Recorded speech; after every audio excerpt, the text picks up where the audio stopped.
London is blue, let's have it right. Up the Chels, up the Middles FC, let's have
it right.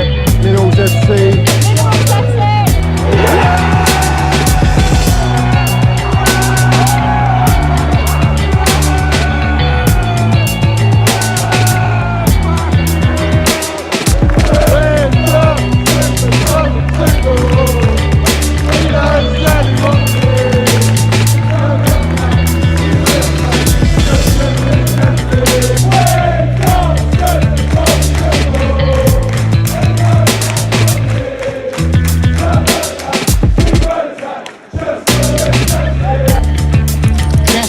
You got the minerals, yeah? Love it. Got the minerals, TT.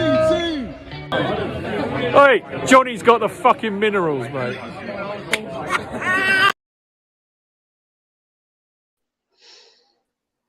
Yes, yes. How we doing? Listen, what a vibe tone, isn't it? What a vibe! I love it, mate. I fucking love it, mate. Do you know what? Right, when I watch that, it just, I don't know, it just gets better every time. You know what I mean? Johnny, I love it, mate. I absolutely love it, and it makes you. It's just, it brings you there, doesn't it? You know, brings you to the proper Chels, the minerals. Do you know what I mean? That vibe of being at a game and that, and supporting your team and going to the game, and it's the rush, the energy. But listen, let's have it right, everyone. Love it. Welcome to the JT's Minerals Weekly Show. Big up to everyone in here. The first things first, like and subscribe. We got Tony's channel, Chelsea SW6 Live. Like and subscribe. We've got the Minerals FC. We've got Tony's Facebook at Chelsea SW6. Everyone hit that like button. Subscribe to our channel. I want to make a personal thank you message to everyone that I've hit my first 2K subscribers today. Thank you very much to everyone. Big up to everyone that's landed their minerals in supporting myself and my channel. And big up to every single one of you in here. There is almost over 150 people. I expect 150 likes on both our channels. Let's have it right. Let's not muck around. 170 now. Piss poor about it. 170. Let's go. Yeah. So before we run into it, Tone, I'm going to run through the comments as always. We just want to big up everyone that's in here supporting. So we got Drogba 2012 GOAT settings. Let's have it right. George, Johnny, look at the kebab is there. We're loving it. Yeah, of course the human kebab. Johnny, look at that fucking cunt for Fabrizio pushing the Barca and dickhead Xavi agenda on his latest post. He's taking a piss. Fuck Xavi, fuck Laporta, and fuck those cockroaches. Let's have it right. Big up Stretters in here. Let's have it. Double dip. Double dip. Chelsea Mark, congrats on 2K subs, Johnny. On result. Cheers, fella. Let's go, Simon. Let's go, Minerals Man and Tony the Truth. Please talk about our stupid fan base coming at TT. The best manager we've had since Jose. What do you think? What do you think about getting King Hazard back to the greatest club, CFC? We will get into that, people. We will. That. Great questions. Great questions. Great questions. And keep your questions coming in, obviously. You can both donate to Tony and my channel as well. So feel free if you want to land your super minerals. I've got nothing set up, Johnny, so they'll have to send it to you. No, they can do it on your channel as well. I want a bit going to time. I don't know. Can they? Yeah, they can do it on your channel as well, Tone. Don't you worry about that. Brilliant. Okay. Chelsea old boys, lovely to see you. Let's have it right. This is the best channel to get your truthful minerals. No bullshit. It's the only channel. It's the only fucking channel. Let's have it right. You're going to get normal, chatter and talk about the truth. Yeah, we've got no aspirations of being part of the.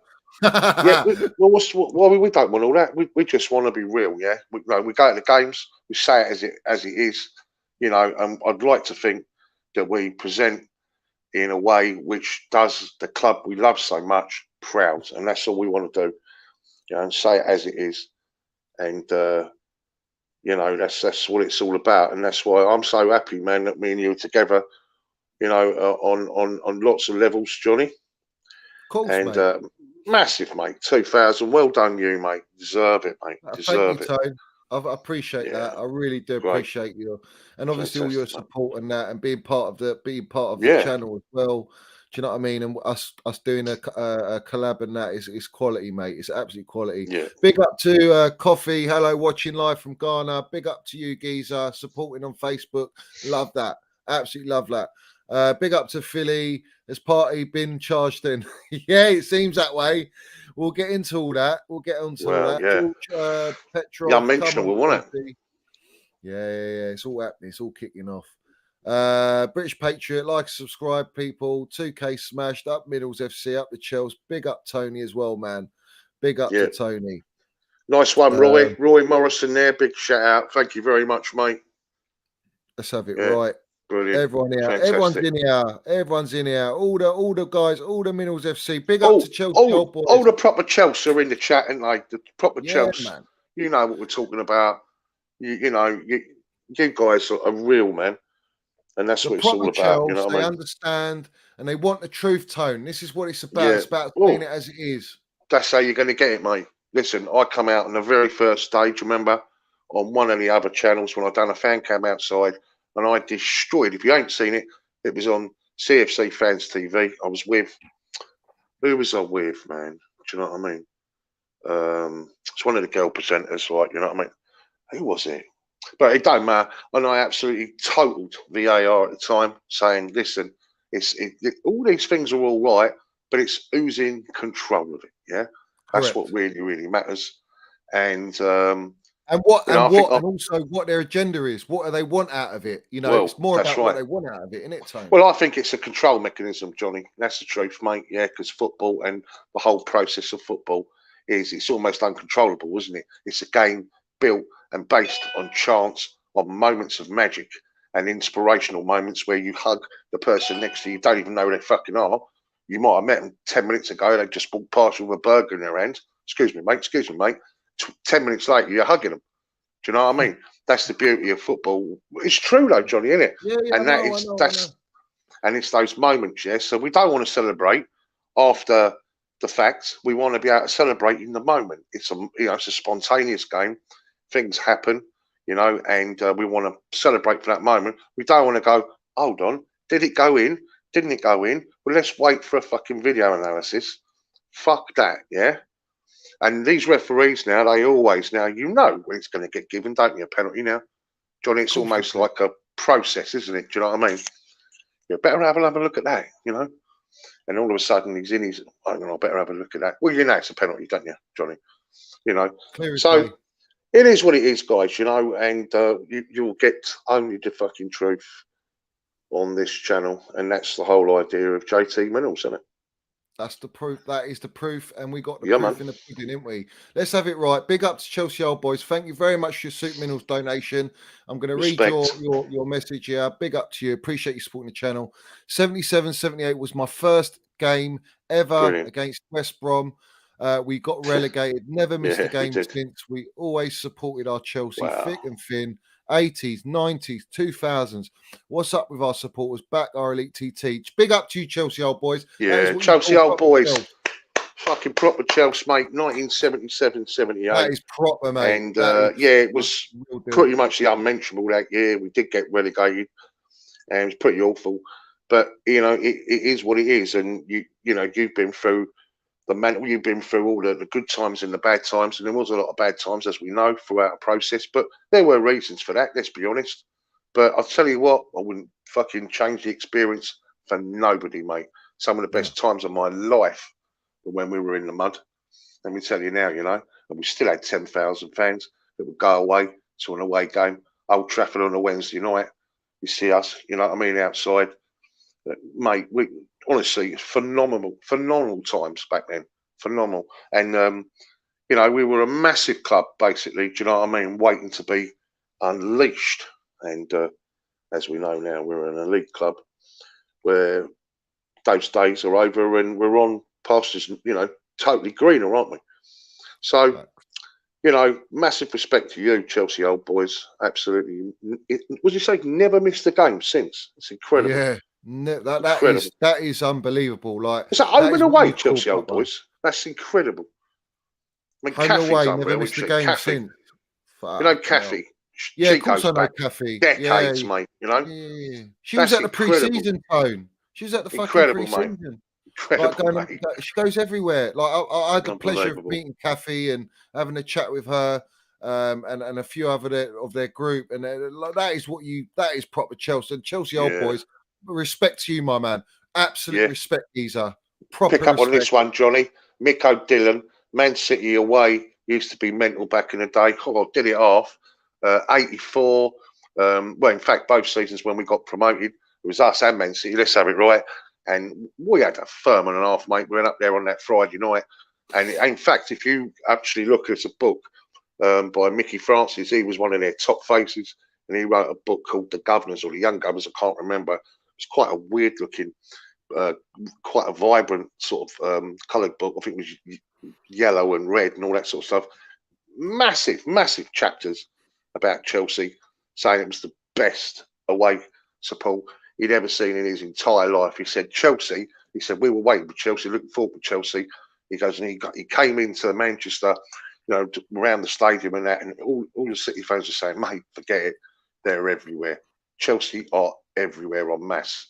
And he said, I've got to hand it to them. They just came in, just flooded the area, and that's what it's all about. Great times away at Main Road. All that fucking Manchester brick and off the big rubber terraces. Great stuff, great stuff. Love it, you know what I mean? Can't compare it.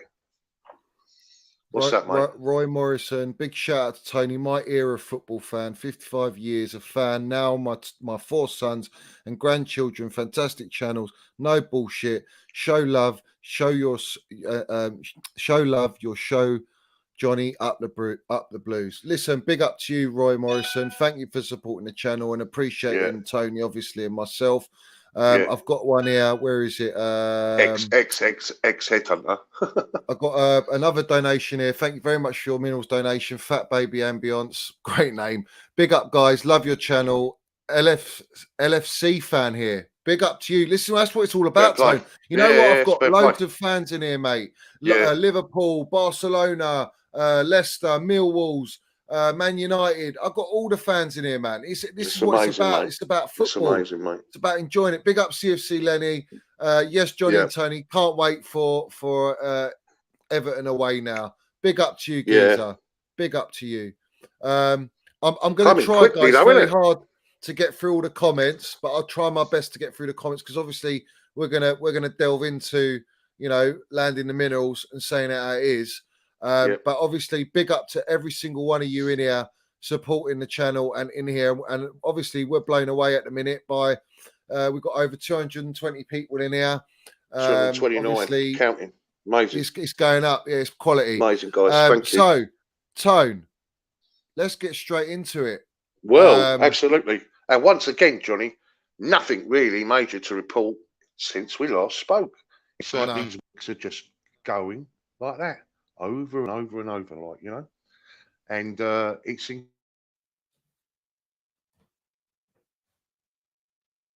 Oh, I've just lost your Tone. I've just lost you. Let me take you out and then add you in. Sort it out. While Tony sorts out his Wi-Fi or his connection, big up to everyone in here. all the guys, all the usual guys. Love you guys so much. Keep up the good work. Watching live from Nigeria. Big up to you. I saw one. Where was it? Johnny, Melina, mudded all the brand envelopes. We're going to get into that. We're going to get into that, people. Right, let's get Tone back on. Yes, Tone. Let me take my... Yeah, sorry, mate. Sorry, mate. So for Fabrizio Romano, basically saying that all the documentation's all in place, contract deal imminent.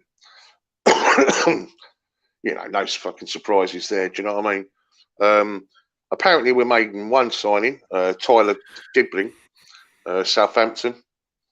He's supposed to be a bit of a wonder kid, the England youth international. 1.5 million, Johnny.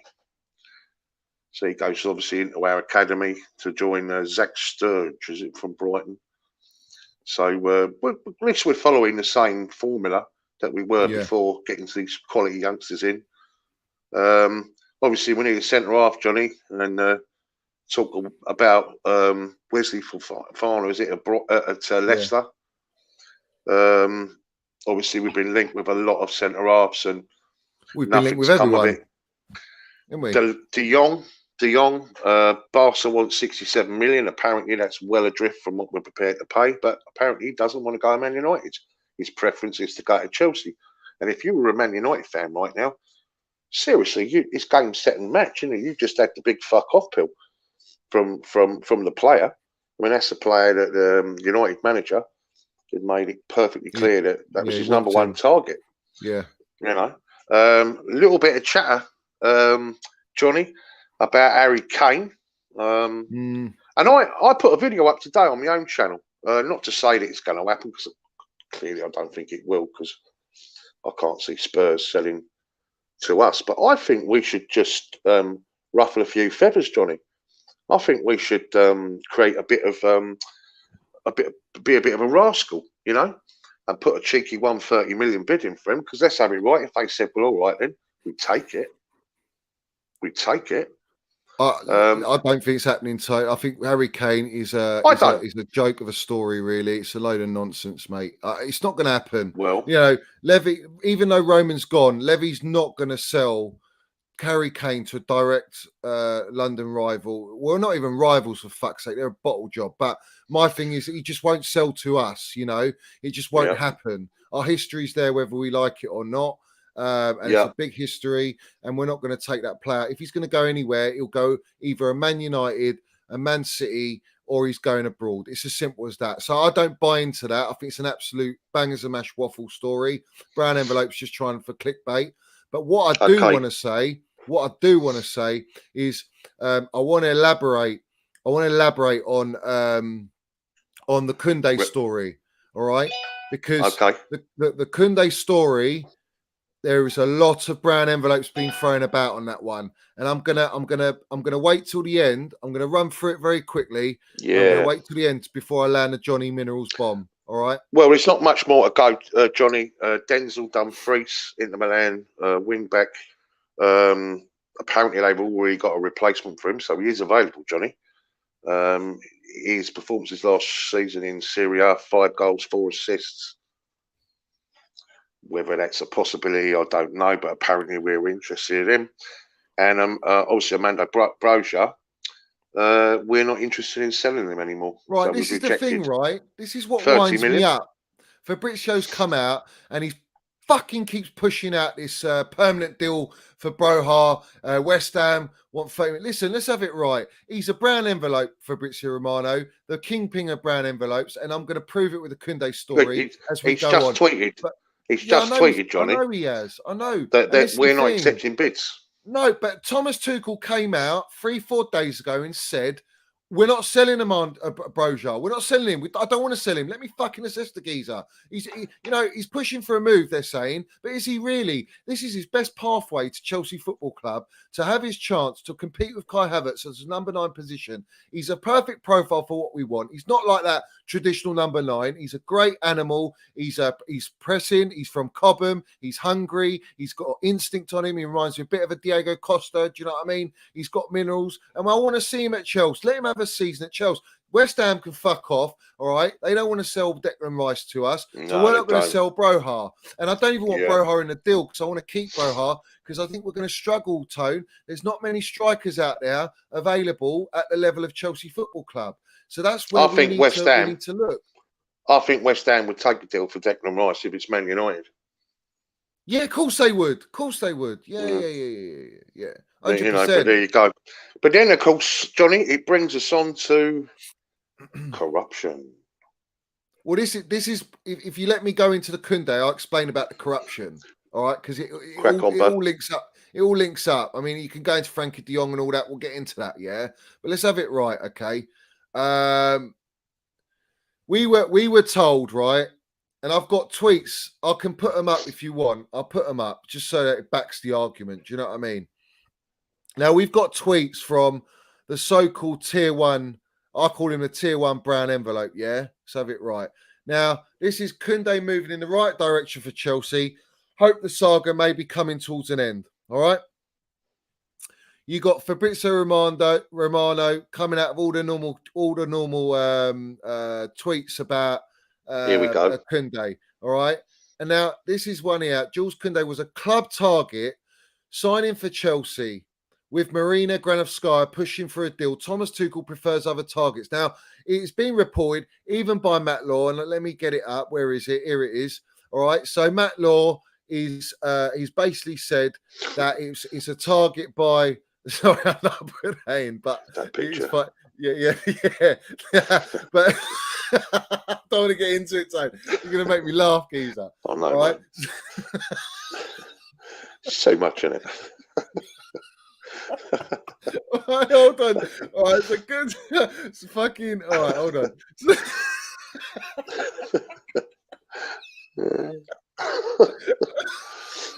at him, though. Look. He's out. He's on. Oh, fuck me. All right, I'm trying to compose myself, geezer. All right, so Matt Law's come out and he's basically confirmed that it was a Marina Granovskaya and Petr Cech target. It was their deal. And then, yeah. Right, their deal. And obviously, if I zoom in a little bit more, Kunde's basically confirmed as a Marina Granovskaya target. So that was the agenda that was put out by the brown envelopes, the tier ones, the ones that everyone dick rides for in Matt Law and the Villa fan, yeah? All right, so that's been landed. As we know, we were linked to Dillit. We were linked to Kimpembe. Dillit, in my opinion, we were never in for Dillit. I think that was an orchestration move by Juventus to use us because let's have it right. Everyone knows we've got 200 million kitty and we've got new owners and we want to make a statement. So they put us with Dillit, knowing Dillit actually is going to go to Bayern Munich. The Bayern Munich deal was 65 million sterling, 68 million sterling, and that's what he signed for. And Juventus wanted to get as close to the buyout clause as possible. Now, we offered Timo Werner in that deal, and they didn't want Timo Werner, but all of a sudden it's come out recently, in the last couple of days, that they were negotiating a Timo Werner loan. So you can tell that deal's bullshit. But as I swiftly move on from that, all right, the whole point I'm trying to make is we were told that it wasn't a Tuchel target, all right? And then out of the blue, Fabrizio Romano, Matt Law, Nizar Kinsella, look at this one. Kunde set to join Chelsea, but Tuchel warns Aspie may not be allowed to leave and admits he's a bit pissed off with Barcelona. All right. You've got that one that's come out. You've also got, if I get to run through these guys, forget this guy. 1 second. We've also got all the tweets from Fabrizio Romano. Okay. That basically we bid 55 million sterling for Kunde plus 10 million add-ons. That was the deal. All right. And I'm going to prove that right now with Fabrizio Romano. So Jules Kunde, Chelsea are now feeling confident as 55 million sterling bid was in line with Sevilla's expectations, but it's still waiting for the green light. And they keep going on about the green light. Now, apparently, we'd had all the personal terms agreed since last year with Kunde. That's all been done. Obviously, it fizzled out because of Matt Law basically propping that it was a Marina target and not Tuchel target. All right. Then we've had paperwork sent, but apparently a pigeon was flying the fucking paperwork because it took days on end to get there.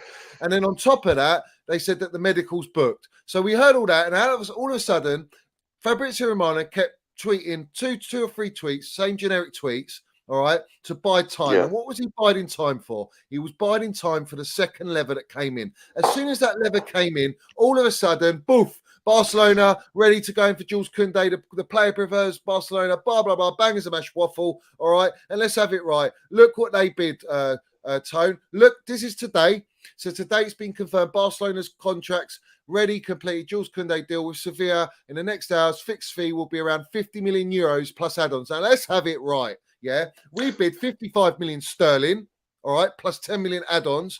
And you're telling me Sevilla's rejected that deal to take 55 million euros plus 5 million add-ons. Does not make sense. No one sells something on eBay for 100 quid. To sell to a rival. And not only sell to the rival, but you're not going to, if you've got a bidder coming in for £100 and that's what you want, and then someone else coming for £80, are you going to sell it for £80, Tone? No, you ain't. No. You're going to sell it for £100. So this is where it brings me to the minerals, the fucking let's have it right moment.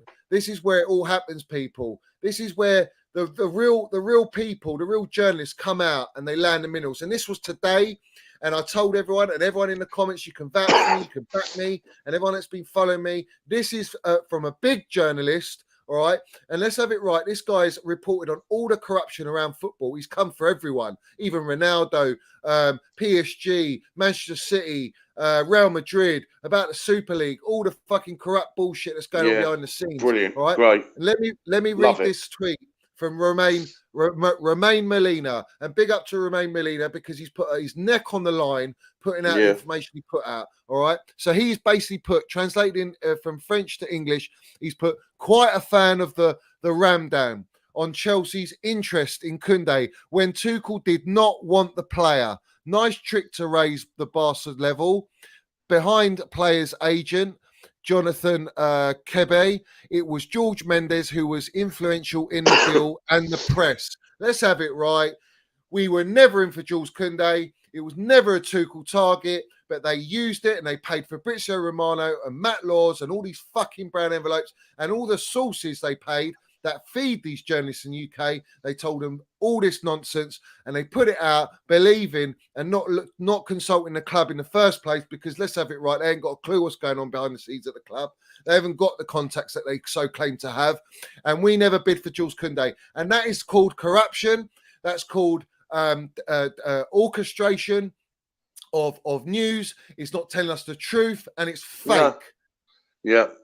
Fake. And it's ulterior motives behind it, isn't it? It's what a tangle web we weave when we practice to deceive, and it's a complete and utter deception because they've made a mug of us, you know what I mean, or tried to. Right, there you go. And there you have it. You know, it's for the benefit of, as we know, you know. And I'm really pleased that all this shit's coming out now because it needs to. Because you know what I think of the whole Man City thing. I think it's a joke, mate. And especially the way all the pundits in this country roll off the tongue all these superlatives about City and Pep Guardiola and everything else. But completely and utterly forgetting and not even taking into consideration exactly what's happened. It's blatant, mate. It's totally and utterly blatant. Jose Mourinho, the GOAT himself, was right. There's a campaign against Chelsea, and it's a full-on campaign. And let's have it right, yeah? Well, this would never happen. Manchester City got loads of money. We know that, all right? Liverpool got some money there, all right? We know that, okay? Yeah. Barcelona got fuck all a pot to piss in, all right? But yet, they'll use Chelsea in all these deals to help these other clubs that are trying to get the best deals possible. But when it comes to Manchester City, no one blinks an eyelid. No one needs to use any other club. They just go in, take the player for a great deal, and no one says nothing. And it's done very quickly because why? There's brown envelopes under the table, and the punditry in this country is fucking piss poor. Let's have it right. Bollocks, mate. They're all fucking full of shit. On now. Every single one of them. Where are they? It's not just that, though, Johnny. They're all full of shit, mate. None of them tell the fucking truth. It's all scripted. It's all bollocks. And, you know, they treat the public as idiots. Well, that's their perception of us as a human being is we are a herd, aren't we? We are cattle. We are sheep.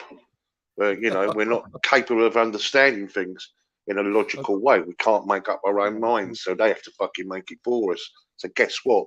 They're going to indoctrinate us to such a degree, right? Okay, where we can only see what they're presenting, and it's all bullshit. And people need to wake up and smell the coffee, because life ain't like that. Not in the real world. You know, we're constantly lied to. You know, 24/7. You know, by our media.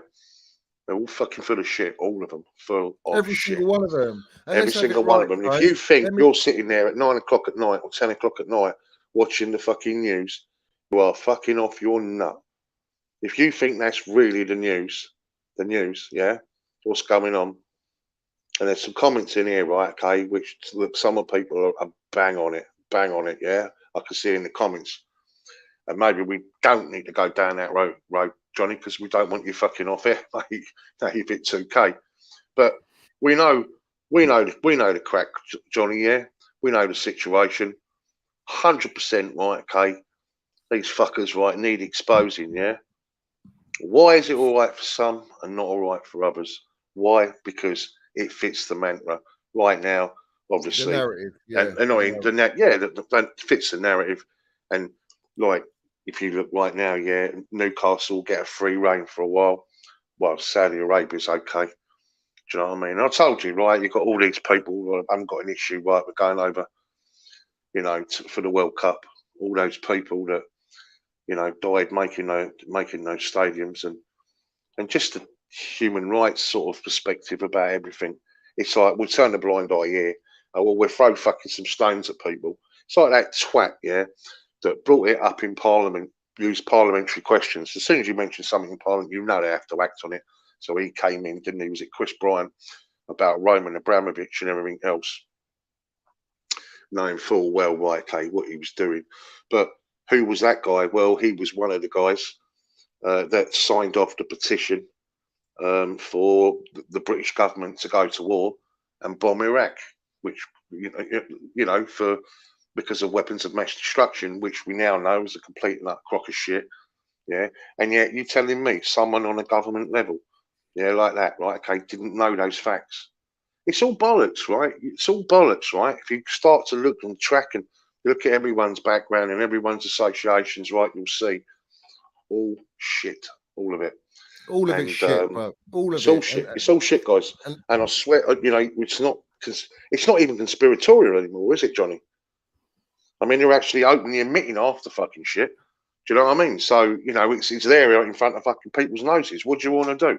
Listen this to is that the point, bollocks Tone, and go yeah. off in a direction where you want to be taken, or do your own fucking due diligence.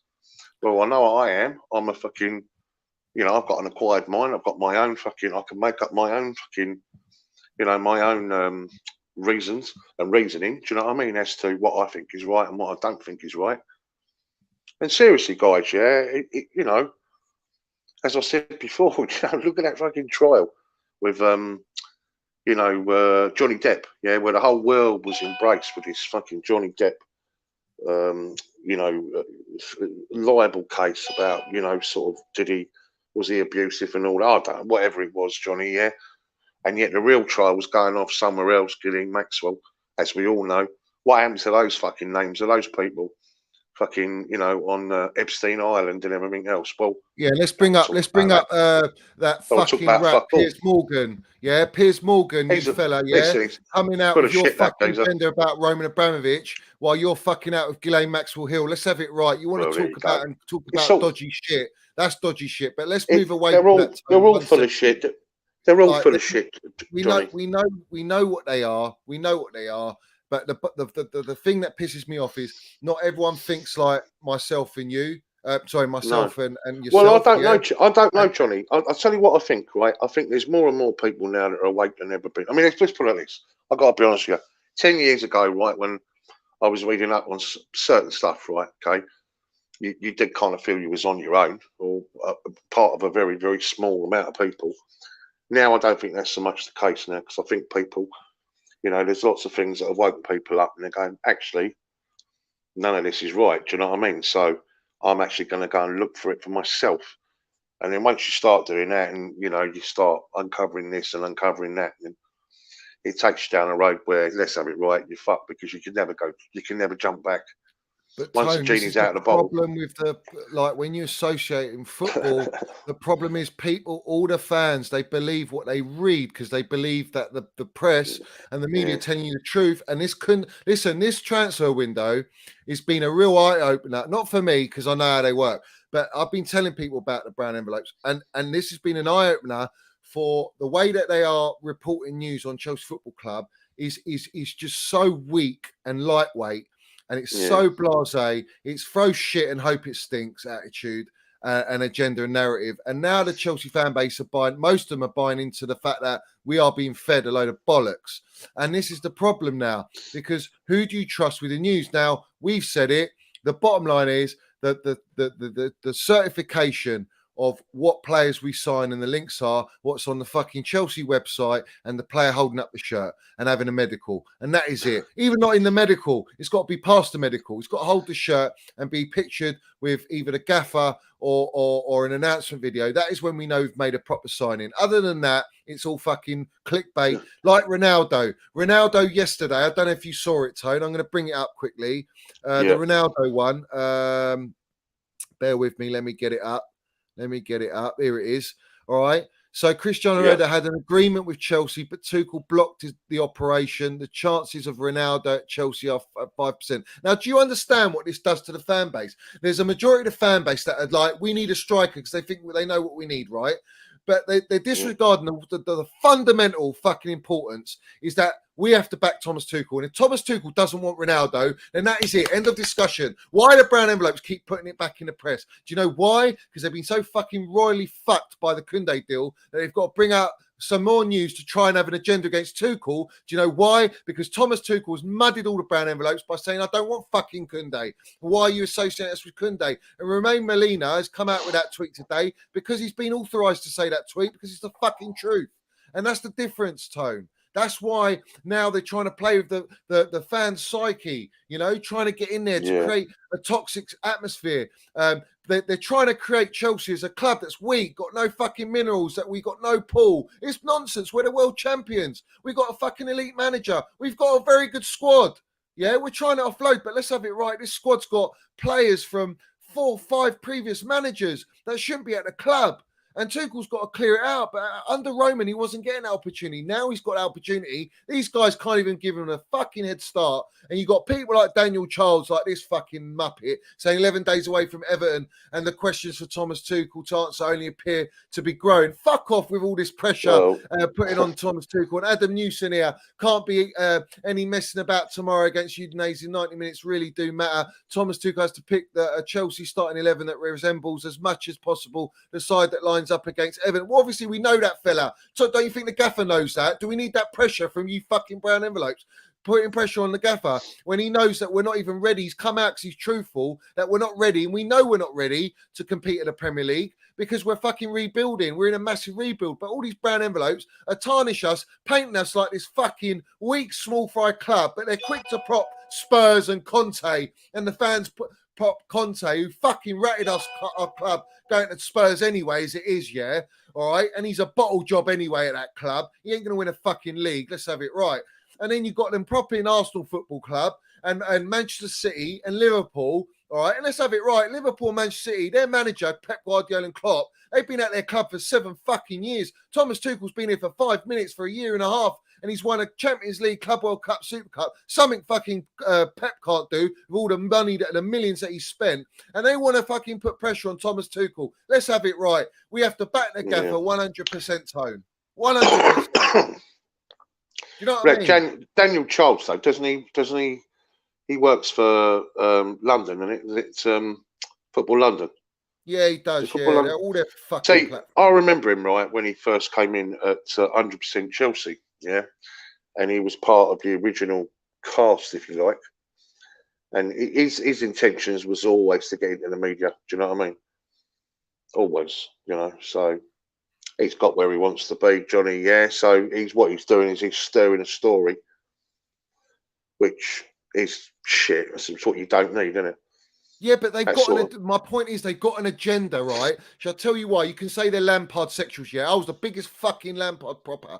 I backed him all the way and I got stick for it, even to the very end when he got sacked. And that Simon Johnson, that tosspot, that fucking reports on our club, came out and goes, it's only a matter of when, not if, yeah. And let me tell you about this fucking fella, yeah. This Simon Johnson fella, where is he? Barcelona are so intent on messing with CFC's ambitions this season, they will knock them out of the Champions League as well. Yeah. You fucking tosspot. You ain't got a clue about Chelsea Football Club. Don't report on our club if you're going to belittle us like that, yeah? Let's have it right. All these fucking, even Darren Bent came on Talk Sport going, oh, what if Thomas Tuchel didn't win the Champions League? He'd probably be sacked by now. Well, you can go with all your hypotheticals and try and down tool our club. But let's have it right. He won the Champions League. He won it. He won the Club World Cup, Super Cup. He got us into 6 finals. Yeah, we lost to Liverpool twice, and they didn't even fucking score against us. They had to win on penalties. They didn't even score in the Champions League final. They drew blanks. They're firing blanks. They got nothing. They got no minerals. Yeah, but apparently they're the best team. Going to do the quadruple. Them dippers, absolute waffle, mate. We played the FA Cup against Leicester, and we lost it knowing that we got a Champions League final. And we done City 3 times that season. No one wants to give us our props. Everyone wants to down tool us. Everyone wants to fucking add their 10 pence when it comes to Chelsea Football Club. They hate us because of Roman. Roman is the Don. He came in, he had all the MI5s, he had the fucking all the government, all the MPs in his pocket. He had real estate. He was a boss. He was a Don. He came in. He landed minerals. He saved our football club. Let's have it right. And we fucking landed and we won everything with Roman, yeah? But they were trying to get Roman out for God knows how long, and they finally got him out. And have we heard anything about the war in Ukraine zone? Has there been fuck all going on the news about war in Ukraine? Listen, I don't even want to talk about that, Johnny. No, we're not going to get into that, but I'm just giving it as an example. It just fucking winds me up, to the truth. Do you know what I mean? And someone's in the chat turned around and said, I'm going to wind it up, so see what he fucking said. So, he only comes on to see you rank, Johnny. Apparently I'm fucking boring. Well, do you know what, mate? Get yourself fucked off. Don't watch. Do you know what I mean? Fucking, do you know what I mean? Boring. Well, why don't you watch your BBC then, you prick? Go and put your BBC on then. Go and get your information. Fuck off. Come on, let's land it. Let's fucking get into it. Do you know what I mean? Look, do you know what, Johnny? We have got. I mean, Rory. Rory was anti-Roman, wasn't he? It's a lot of our fan base, mate. You know, that turn into so-called wannabe fucking journalists. Yeah, Nini CFC, he come out and I fucking went to him. I said, how dare you fucking come at Roman Abramovich? You know all those trophies you were celebrating and all those signings you made? That's because of Roman. So you fucking show him respect. Yeah, exactly. He got absolutely hammered for that. He got hammered for that, and rightly so. Exactly. Does my head in, mate. It really does, you know what I mean? And they're quick to forget about Thomas Tuchel, what he's done, but they're quick to fucking think that they know best about how he should coach the front line when we've got a load of fucking absolute piss-poor strikers. Timo Werner, Lukaku, that cement-booted rhino. Fuck's sake, what juice is he going to get out of these 2 players, man? What's he going to get out of the front line? The only players that have landed been incredible, Tuchel. Fucking mount. That's it. I think he's gone above and beyond, Johnny, above and beyond, right? It's the expectations from a manager. He's almost been like a statesman, hasn't he, for the football club? I think he's incredible. You know, just from a psychological perspective, I think he's just different gravy. You know what I mean? He's a different style of manager. He really is the real deal. And he knows, you know what I'm saying? He knows, you know. And now he's starting to build his own side. We got fucking people putting that shit up. Fucking idiots, absolute wrong. It's not only that, Tony. It's like they don't go with it full point blank. They put the feelers out there. Yeah, they just leave it there, don't they? So everyone can start chatting about it, get a bit of traction. There you go. Yeah, and this is the thing, right? Tommy T, yeah. Don't bother. Tommy T. Everything this gaffer's been through, I don't care. Pep Guardiola, Klopp, they wouldn't fucking last 10 minutes in that situation last season. They would have been fucked. They wouldn't know how to handle it. And let's have it right, with the squad that we had, there was no chance. They've got the squads. They've been able to build. Let the gaffer build, and then you can judge him in 2 years' time. But we need more than one window to rebuild. You know. In fact, the main story today, Johnny, he certainly knows what he needs. He's apparently on holiday with a Brazilian babe, 35-year-old Brazilian girl. And funny enough, 35 days after his divorce, you know, as well. You see it, Johnny? Yeah, of course. Listen, the gaffer's got to get his oats. He wants some chill out time. And let's have it right. If she services him well, she knows exactly what he needs. and she knows what he needs, then he'll fucking know what we need. Let's have it right, and he'll land the minerals for us. Come Everton away. Do you know what I mean? Come on. 35 days after his divorce, you know. Yeah. Honestly, Look at the mate. fucking agenda. Look at the agenda while they're trying to disrespect Tommy Tuchel. Listen, all of you lot media, all you fucking brown envelopes, fuck the lot of you. You're all trying to down to Tommy T. Tommy T mudded you lot when we were going through the sanctions. He was saying maybe the government should do their fucking job instead of telling me to tell my fans to stop singing Roman Abramovich, chanting Roman Abramovich. Ridiculous. Let's have it right. Ridiculous. My gaffer, our gaffer, is the best gaffer that we have had since Jose Mourinho. In my it's even brought up in Parliament, wasn't it, Johnny? They even said, you know, I mean, how ridiculous is that? And Thomas Tuchel said it as well, didn't he? Why is it even being discussed by politicians? He did. Let's have it right. The gaffer's got the fucking damn minerals, mate. He's got the minerals. Look at him. Do you know what I mean? He's got the minerals. He's got the minerals. Look at what he's done to Spurs. Won all 7 games against Spurs in managerial career. What a gaffer. Perfect. What a gaffer. 7 out of 7. Do you know what I mean? He's got all the minerals. He's won 3 major honours in 13 months. What gaffer can do that? What gaffer can do that? Come on. Not exactly. Right. No one's coming at Tommy T. I won't let anyone come at Tommy T. Anyone wants to come at Tommy T, you come on my platform and I'll fucking land it on you. Because there's no way anyone should come at Tommy T.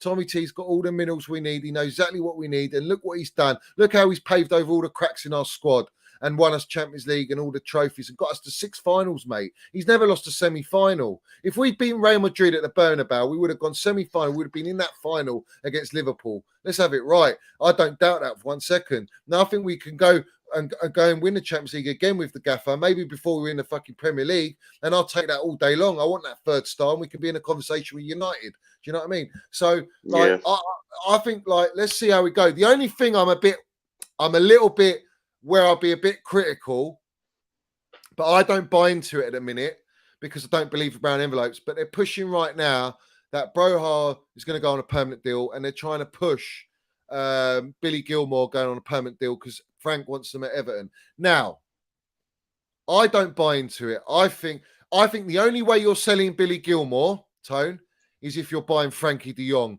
Because as far as I'm concerned, Billy Gilmore is the only player in the world right now at the age he's at anywhere similar to Frankie de Jong profile player. There is no one else out in world football. So if you're going to buy de Jong and you're selling Billy Gilmore, I'm very fucking apprehensive because let's have it right. Billy Gilmore is a baller. He's the one player that I do not want us to sell out of all the Cobham boys. He's the one I love, and I know he's got the damn minerals, yeah?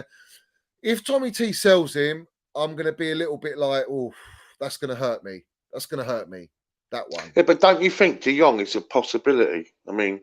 Yeah, I think he is. It is a real possibility because of what he's coming out with. He doesn't want to go Man United. He doesn't want to go there because he's not getting Champions League football. So this is a goer, isn't it? Well, I mean, apparently... Yeah, but it's got to be... Prices, Tone, 67 million. This is where I've got to elaborate now. Right, so Barcelona cannot register. So people in the chat, please like and subscribe, people, yeah? All right, so Barcelona cannot register Lewandowski, Koundé or Rafinha until Frankie de Jong either is sold or he drops his wages. Frankie de Jong's come out because he's landed minerals and he said, I ain't dropping my wages, fuck you. He's going to keep his 400,000 euros a week or whatever it is. And he wants his 17 million deferred wages paid before he leaves. Now, the deal that it stands is that Barcelona are trying to get a Man United or a Chelsea, whoever wants to buy him, to pay the fee that they want, the transfer fee, plus they want the 17 million paid including that. So they don't have to pay it, knowing that they got a 700 million third lever coming in the rats. All right, because they're so royally fucked. And let's remind everyone, Tone, all the Chels in here, let's remind everyone, why are Barcelona having to sell their TV rights? Why are Barcelona so fucked? Shall I tell you why? Because Chelsea FC landed the minerals, we stopped the Super League, and they were banking on the Super League, just like Perez at Real Madrid and all the other clubs, Juventus, all the Italian clubs. The only league that didn't was Bayern Munich and the Bundesliga because they're shareholdered club ownership, right? Now, we stopped that. They had to then go and get this lever because they were banking on that, and they're still trying to bank on the Super League. If they don't win trophies, Tone, Barcelona are royally fucked financially. All right. So all these players going there on low wages, let them go Yeah, there they and need let to them be think about bankrupt. it, don't they? Yeah. That's They're right. not. So let them go. But my thing is, Well, Frankie de Jong has got every opportunity to join Chelsea or Man United. It's up to him where he wants to go. I think personally, if Chelsea go in, they're going to say this: we're not paying the 70 million, just like United said. Fuck you, you pay it. And if we're going to buy him, we're not going to pay you 70 million euros. We're going to pay you 50 million euros. And if you want Azpilicueta and Alonso, we can put it in the deal. And that's where I think Chelsea's terms are. But where I would do it, and I would land the minerals with my business mind, I would do it on deadline day. I would make sure they cannot register their players until that fucking day, and let the whole saga go on so they're royally done. That's what I would do personally, rather than go and get Frankie de Jong straight away. Now, the reason I don't think Chelsea are going straight into Frankie de Jong, because I think we want to go for Declan Rice. Maybe we go for both of them. Fuck it, why not? We've been painted in the media as this mugged club that doesn't have any pull or any minerals. Yeah, so let's go in there and let Bowley go. Do you know what, Tuchel? You need a DM. You want a Frankie de Jong, because we know Tuchel loves Frankie de Jong. We'll go out and get you those two players. We'll get you maybe one centre back. All right. And we'll get you a fucking we'll get you an attacker, because you need an attacker, and we keep Broja. I mean, That's right. it. It depends how you look at, but it depends how you look at things, right? As in terms of centre backs, right? I mean, we almost wanted the perfect scenario, didn't we? Two world class, but we've still got Silva, we've still got Chalobah, haven't we? And so On the right side, yeah, on the right side, we're good time. well, We've got Trev and we've got Reece, yeah. Even if you sell Asby, my thing is we need a left-sided centre back more urgently than we do a right. I know Koulibaly can play on the left, but if you play Koulibaly on the right and you get, say, a Guardiola or a Kimpembe, you've got a player that can naturally play on the left, and that frees you up on the right. So sometimes when you want to rest Silva, you could play Koulibaly in the centre, and then you can have a Chalobah on the right or Reece James, and they'll learn. Do you know what I mean? And you got Colwill as well. He wants to stay and learn. And let's have it so right the with Colwill. deal's The dead. brown envelope tried to tell us that Colwill's going to go on a permanent deal. Where's that permanent deal, you fucking wronglings? There ain't no permanent deal for Colwill. Colwill's happy to stay and fight for his place, and rightly fucking so. Rightly so. He's got to fight for his place. Let's have it right, human kebab. We land nothing but pennies here. But Tone, do you think we can get Frankie de Jong? Do you think we'll get Declan Rice? Do you think Bowley's pissed off at the minute? Do you think Tuchel's clearly pissed off because he's starting the season, he hasn't got the signings he wants? Do you know what I mean? So where are we going? I don't think he's pissed off. Bowley. I think he's done everything and anything really to try and get the right players in. He's been very active. Let's be honest. Do I think we'll get De Jong? Yes, I do. I think that's because I do think it's possible. There's no Barcelona to fuck that one up, really, is there? Because they want rid. It's not actually like they want him. Do you know what I'm saying? So this is a situation where we can go in and take advantage, and I think we should, because I don't think we're going to get Declan Rice. I really don't, mate. Well, he's the one player that we. But I think Bowley won't stop. I think now, even though the season's coming up fast and furious, Johnny, we've still got a number of weeks after the season starts. Although our opening games are pretty fucking hard, aren't they? I mean, they're not easy, are they?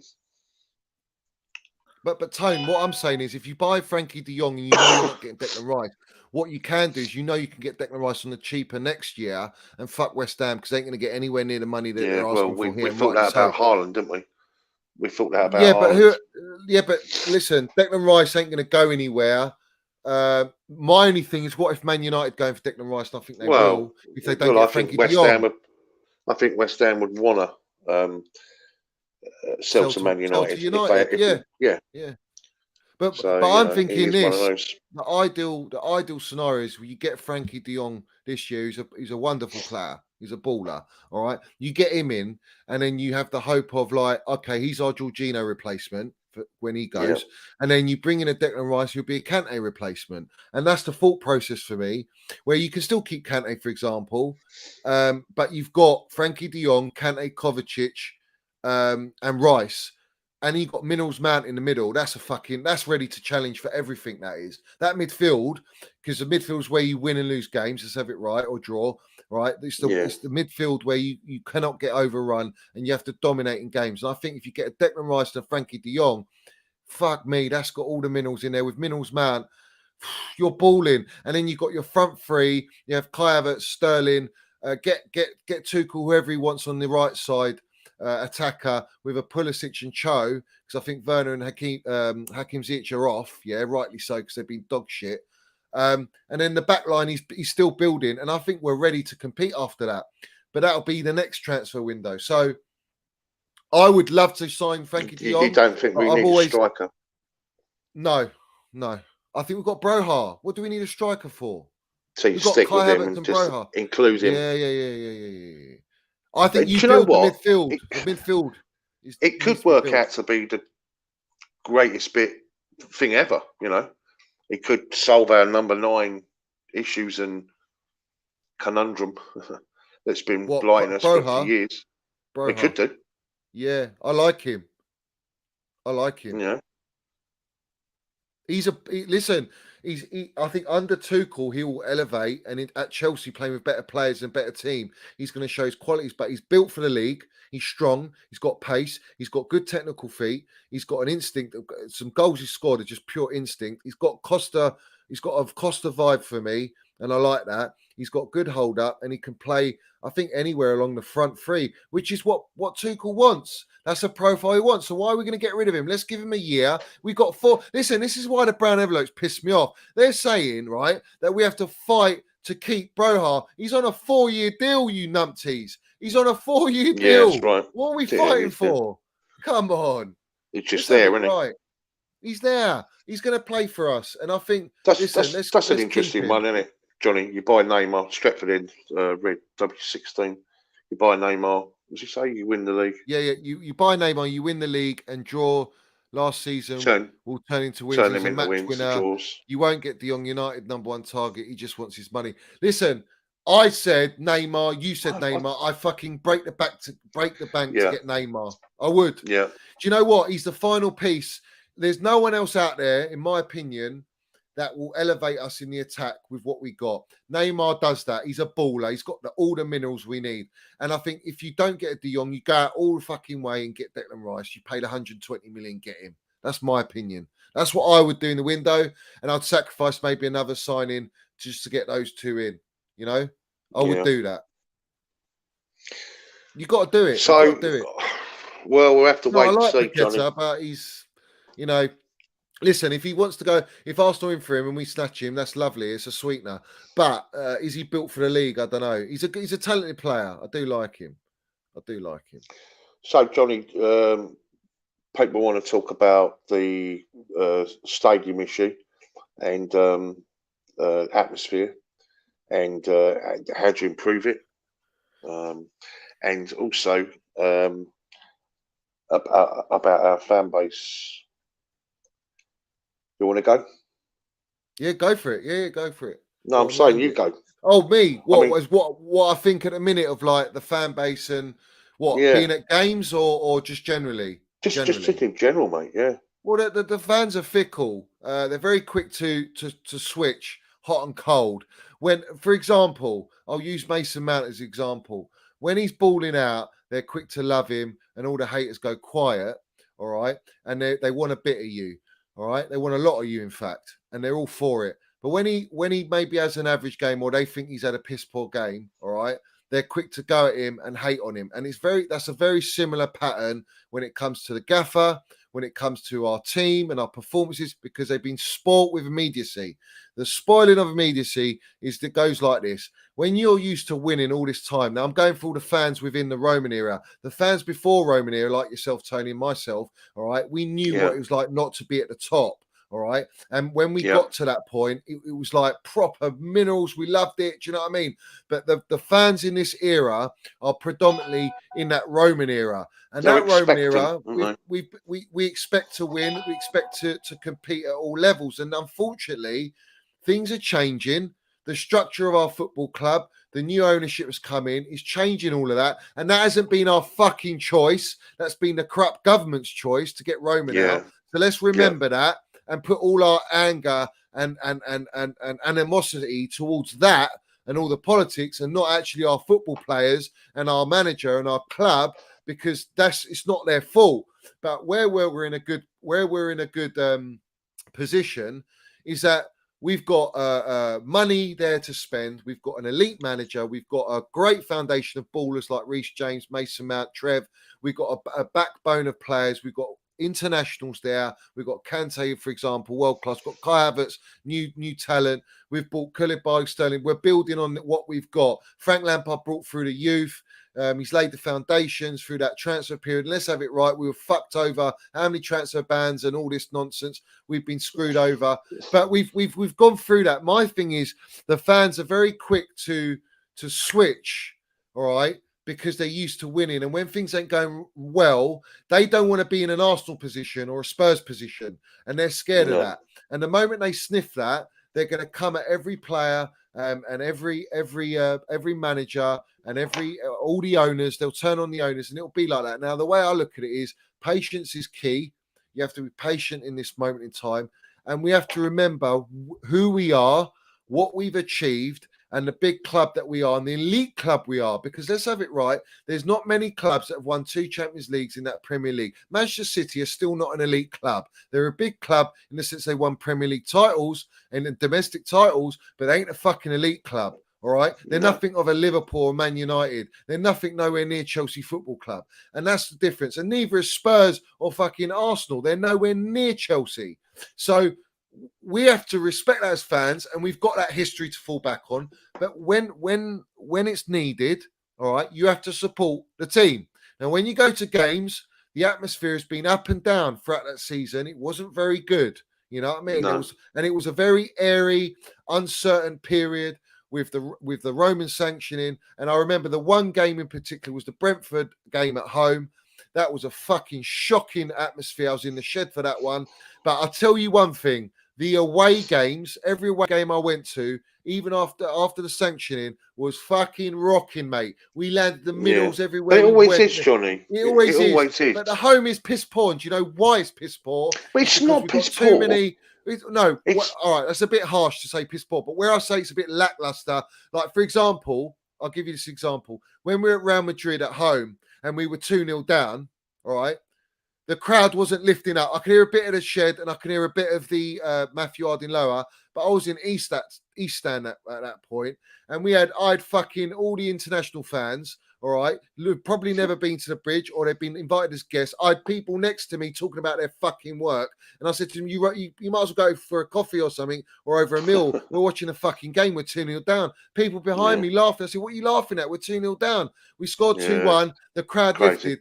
So my thing is, right, Chelsea we're going in this way with the fans to sell tickets, corporate tickets, and these corporate tickets go out, and the die-hard fans, the fans like yourself, Tony, that go, we go home and away and all that, and we support the club, and it's all, but we're proper in it, all right? It's not everywhere in the ground, and I think that's why you have to rely on the shed. That's why you have to rely on the Matthew Harding, Lowers especially, to set the tone of the club, in the club, and for the players on the pitch to support them, man. They need the fucking, when you go to Liverpool, Anfield, they're fucking relentless there, bro. They're all relentless, no matter what, win, lose, or draw in. They're relentless. I mean, obviously on the last day of the season they got muddied, and rightly so, the Dippers. But my point is, we have to be all the time at home, Tone. All the time, man. When you say they're relentless, they do a good sort of rendition right at the start, Johnny. Obviously, the European nights are completely European nights are big. But then they are at Stamford Bridge, yeah? I suppose what I'm getting at in a roundabout sort of way is the average... no disrespect to the family end, Nicky. No, I'm not saying that at all. I'm talking about, like, the corporate side of things. That's all. See, this is the thing, right, okay, we've got to have this conversation. Basically, the average age now of football supporter inside British stadiums are in their 40s, yeah? And we ain't got enough youth going to games, creating that sort of atmosphere. Do you think we should incorporate some of the stuff that happens on the continent? I mean, if I was to turn around and say to you, what's the best atmosphere in the Premier League? And you asked 100 people, I would say 80 people out of 100, or maybe 70. The majority would say Selhurst Park, Crystal Palace, right? Oh yeah, Crystal Palace. Okay, yeah. so They rock it. They rock it. You right, saw but them in the they, semi-final at Wembley. Fucking yeah, hell. they are, and they're the best away supporters to come to that place as well. Let's be honest, right? I think them and United, I think, sort of run them a close, but I think it's Palace. And then you have to say, well, okay, well, then that's all orchestrated, that's all choreographed to a point, not like it is done on, in Europe, but it is to a degree, and they've all been put together. They've now got such a, um, quite a bit of weight now. They've got a bit of pull now within the Crystal Palace uh, football club, where they now they're allocated a part of the stadium when they all go together, Johnny, and they're recognised. The Homestyle is called, isn't it? The Homestyle supporters, right? But they are predominantly a lot of young lads, right? They use drums and all that, and they dress, don't they, all in black, the fucking ultras, and they're all bouncing throughout the game. What I'm trying to say is a different type of atmosphere, yeah, right? Is that something you would like to see at Stamford Bridge? Because a lot of our old school, a lot of people don't want that. A lot of them don't, But we've got to have the conversation because the rest of Europe do it, don't they? Or is that just Look at something this that don't comment happen? here from Nick here. I've watched my 9-year-old screaming, stood on a chair, cheering, and got told to sit down. I mean, that's ridiculous. You shouldn't tell a kid to sit down when he's enjoying Yeah, himself, cheering on the team. That's ridiculous, mate.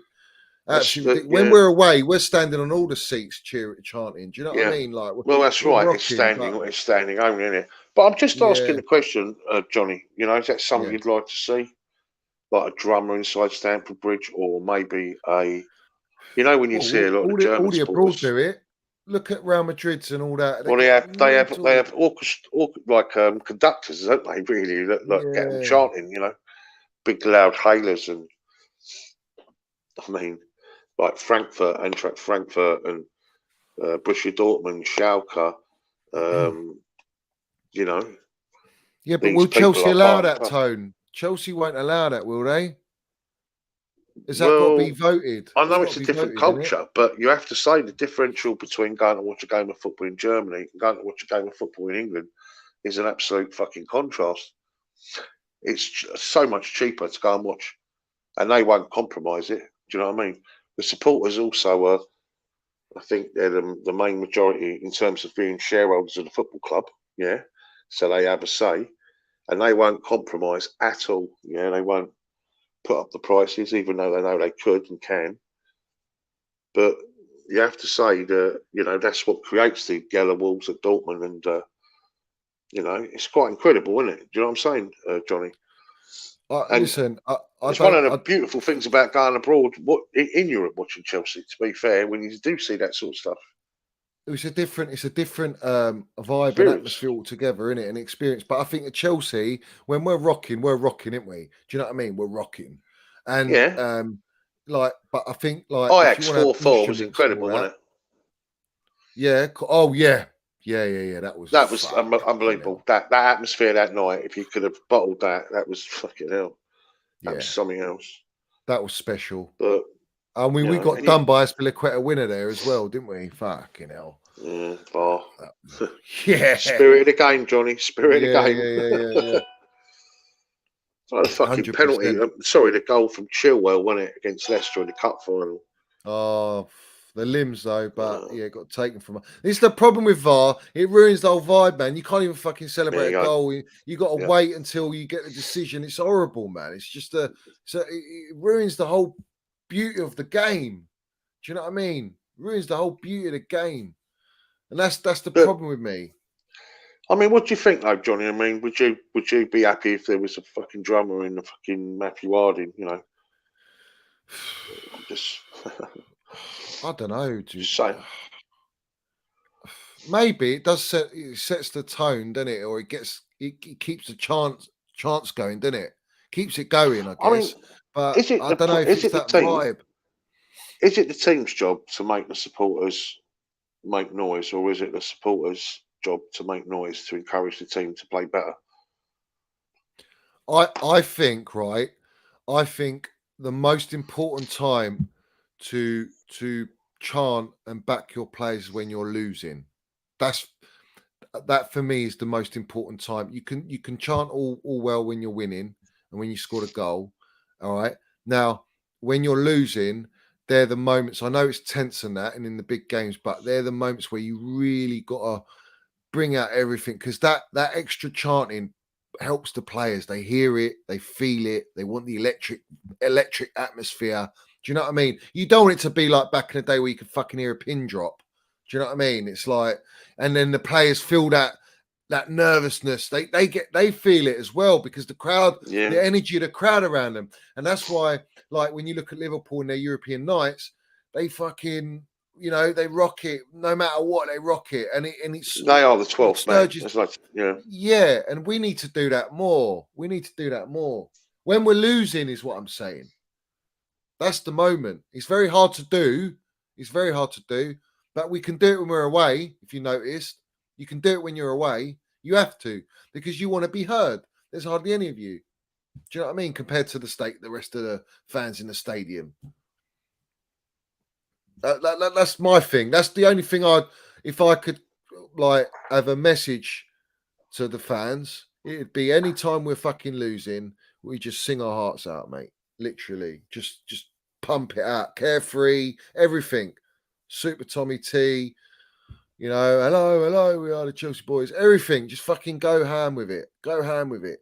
Because they're the moments that you really need to like dig in deep and help all the proper Chelsea players there will feel that as well. Do you know what I mean? They'll be like, they'll go to all the say the Koulibalys and the Sterlings at that point. Come on, let's up our game. Let's lift it up now. Let's kick on now, boys. Yeah. That's the way I look at it. Whether that's going to improve, that depends on, obviously the majority of people that go to the game, the majority of people that go to the game. I mean, I've sat in the West Stand, some That's games. what I think, yeah. But obviously you've done your fair share in, you're in the shed, mainly, shed. Time. Yeah, main shed. So, they still do chant, and you get. I mean, I stand. Most of the time I try and stand like in the West, like, I get pumped like during the game. So it's hard for me to sit down. I don't really like sitting down watching a game. I like to be standing, but not everyone can stand. You know what I mean? But yeah, this is the thing, Andrew. This is what I'm saying. The thing is, all the fans go quiet when the team's losing, and that's the thing that pisses me off, because that feeds positive energy to the away team, and the away team sense that, and they go, "We've got them all here. We've silenced them, kept the crowd quiet." I'm not saying it's easy for us to always be chanting, even when we're losing. Like, obviously, if we're losing 3-0, for fuck's sake, I think we should still chant, but in reality, are we going to come back from 3-0? It's nothing's impossible, is it? Nothing's impossible. No. We can all, we come back many times, but I just feel like our team at the minute this season's going to be a tough season, in the sense that I still think we'll make top 4, but I think you do. Our expectations are going to be, a lot of the younger fans' expectations are, yeah, we've got to go in, we want to win this, we want to win that. And I think you have to respect that Tuchel's got a weaker side at the minute, as far as I'm concerned. You've lost, maybe not first team, because I think we've strengthened with Sterling and Koulibaly, but you've lost Rudiger, you've lost Christensen, you might lose Azpilicueta, Alonso, you're losing all that experience. You've lost Lukaku. Fuck Lukaku, he's a rat. We don't care about him. But my thing is the squad. When you dig deeper in the squad, and you go through games, you play Carabao Cups, and you play, or you got injuries. Have we got a squad that's strong enough to get us the results? And that's where I think we're going to be weakened, because I don't think we've got. I mean, if you look at the midfield, you could arguably say Gallagher and Gilmore is an upgrade to, say, Sol, Barkley, and Bakayoko. Yeah, you could say that, even though they're inexperienced, but it's still an upgrade for me, I feel. But we don't know if they're going to stay, right? We don't know that. In the defence, Koulibaly is a huge upgrade for me on Rudiger and Christensen, because of the world-class experience that he brings, and he's a baller, and he's got an unbelievable range of passing. He's got shithousery leadership. He's got great ball IQ. He's played in possession football. I think it's an elite signing.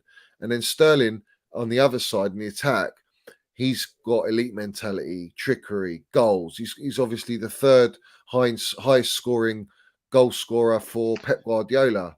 So Green Ninja there, see it there. You guys talk like a bunch of girls. Do you want to come on, Green Ninja? Flex your ninjas. Where's there that? Goes, look. Just scroll it up, mate. You guys talk, is it up? talk like a bunch of girls. Fucking come on, mate. What, guys seriously talking about the past is like kids arguing about ice cream? Is that what you're talking about, Tone? Well, no, it's Green Ninja. Fucking, oh my God, you guys talk like a bunch of girls. I don't think so, fella, if I'm being honest. Like Tone says, if you've got the minerals, you can fucking come on here. Exactly, that's what I'm saying. Yeah. No, Green Ninja, let's go. Fucking let's go. When you put your fucking face on your thing, mate. There you go. There you go. But anyway, ignore the trolls. We move on, yeah. We move on. Green Ninja, you'll be served up with minerals, you sausage. Let's have it right, Chelsea old boys. Proper Chelsea geezer. Proper Chelsea. So, you know, there's that aspect. Well, let's get into the other side of the game. Yeah, let's get into people. Like and subscribe, people. Like and subscribe. Take me off for 2 minutes, Johnny. Go through the chat for 2 seconds, yeah, and I'll be back in 5, yeah? All right, cool. And then what do you want to talk about next? We're going to go into like, talk about. Well, there's loads of stuff, really. We can run into like the whole, the other platforms and shit like that. You want to bring that up? Okay. Well, why not? Okay. We can say do. It as it is, Johnny. Yeah, say it as it is. Yeah. All right, I'll be back in a second. Take me off, bud. All right, geez. So what are we saying, people? Yeah, put your questions in there. In the chat. Yeah. You want to talk about Gallagher? I'm a bit concerned about Gallagher. I think he's a very good player.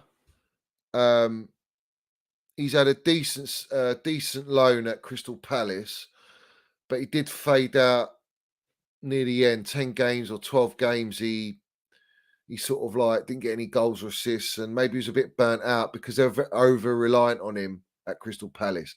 But the problem I have with Gallagher is he's more of an 8. And right now, the group of players that we got, without a Declan Rice and a DM, if you're predominantly going to play the double 6, I can't see Gallagher doing well in the double 6 because he ain't going to play in the front 3. He's not a Mason Mount to do that. And I don't think he plays a 6 that great, and he needs to learn that role, and it's a hard role.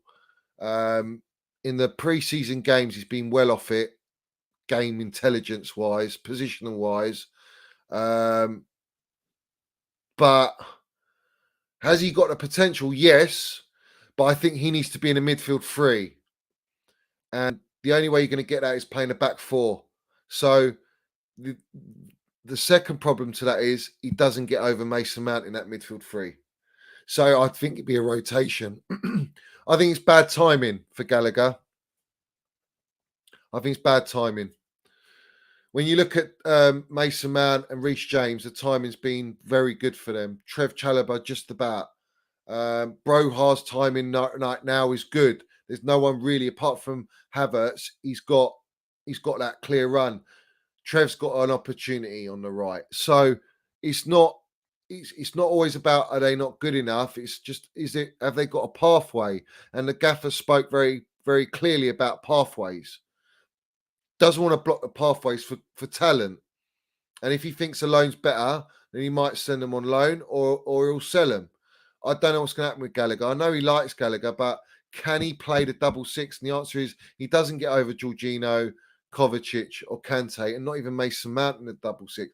Mason Mount played the double 6 in the friendly with Jorginho, and he won man of the match, scored a fucking worldie goal, dictated the whole game. He played better than Jorginho did in the double six. So he's just not a six. That's why Gilmore for me is a natural to go as a six. So yeah, that's what I'd say about Gallagher. Johnny, Rice or De Jong, if you had to choose one, who would benefit us more than the other, in your opinion? It'd have to be Rice. If you keep Gilmore, Rice, Gilmore, Mount, balling. But I like De Jong. I really do like De Jong. I think he's a tidy player. Bellingham, listen, with Bellingham, there's going to be a fucking stupid bidding war for him. Everyone's going to go in for him. Dortmund are going to outprice him.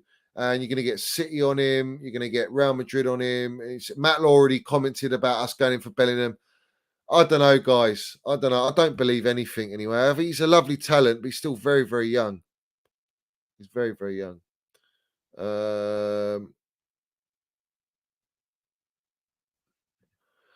No, it's not that he's English. It's that he fits the profile of what we need. We need a DM.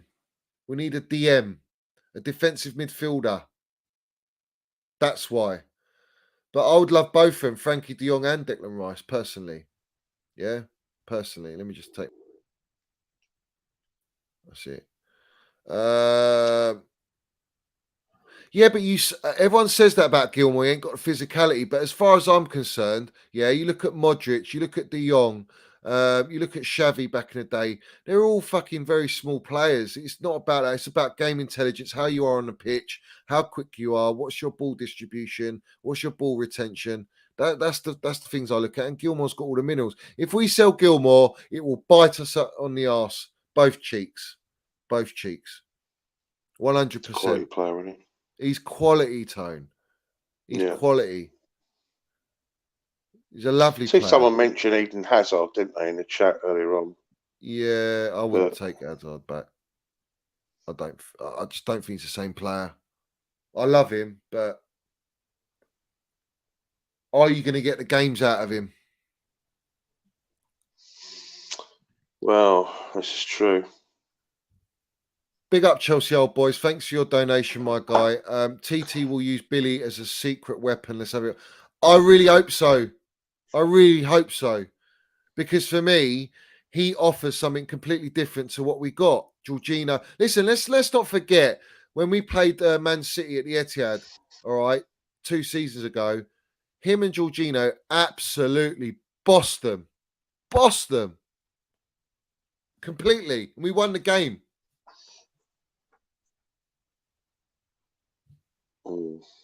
What's this? I'm fucking off here. This is not what I want to hear. With what? What do you want to hear, mate? I don't understand. What was I saying? What was I saying, fella? I don't know, mate. So for me, Gilmore. So apparently that green injury with a Chelsea fan. There you go. Well, they're all. Listen, there's a lot of trolls in here, people. Let them troll. Just let them troll. Let them waste their energy and troll. Listen, there's over 300 people in here. Please like the video, subscribe to both our channels, and land your minerals. Do you know what I mean? Massive, mate. Massive. Absolutely massive. So what's the good in, Johnny? What people want us to talk about? Well, it's not really like they asked about Gallagher and that, and I gave my thing on Gallagher. I think it's a bit of a difficult one for him at the minute. I don't see where he fits in. Well, yeah, ask what you want, mate. Ask what you want.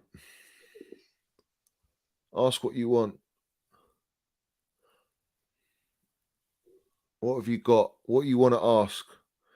How about Chelsea going for Fofana? Yeah, Fofana. But listen, Fofana for 70 million, right? 70 to 80 million after an ACL injury. We know he loves Chelsea and he wants to come to Chelsea and Yeah, he blah, wants blah, to come, blah. doesn't Yeah, and that could be a deal, and he's a great little player, and I think he'd be brilliant for us. But we have to think about something. That proves to me we never went in for De Ligt, because De Ligt's gone for 68 million sterling. So where are the brown envelopes going on about fucking De Ligt and Chelsea? Because we were never in for him. he? We were never in for him. Do you know what I mean? Amazing, isn't it? When it all, everything sort of comes out in the end, doesn't it, Johnny? It will come out, but Koundé's come out. Romain Molina landed it today, didn't he? Fucking hell. He basically shut them all up. Fabrizio is he's the biggest brown envelope. He's been paid relentlessly to push out and disrupt Chelsea Football Club. I fucking can't stand him. You know that? I really cannot stand Fabrizio. He's got 10 million followers, and these people worship this guy like he's the fucking here we go merchant. It's bullshit. Let's have it right, yeah? I want to remind people he had a video, someone clipped him, of saying, here we go, guys. Chelsea to Koundé to Chelsea's imminent, guys. It's almost a here we go, guy. Medical guys, blah, blah, blah. And he got Twitter to take it down. He got Twitter to take it down.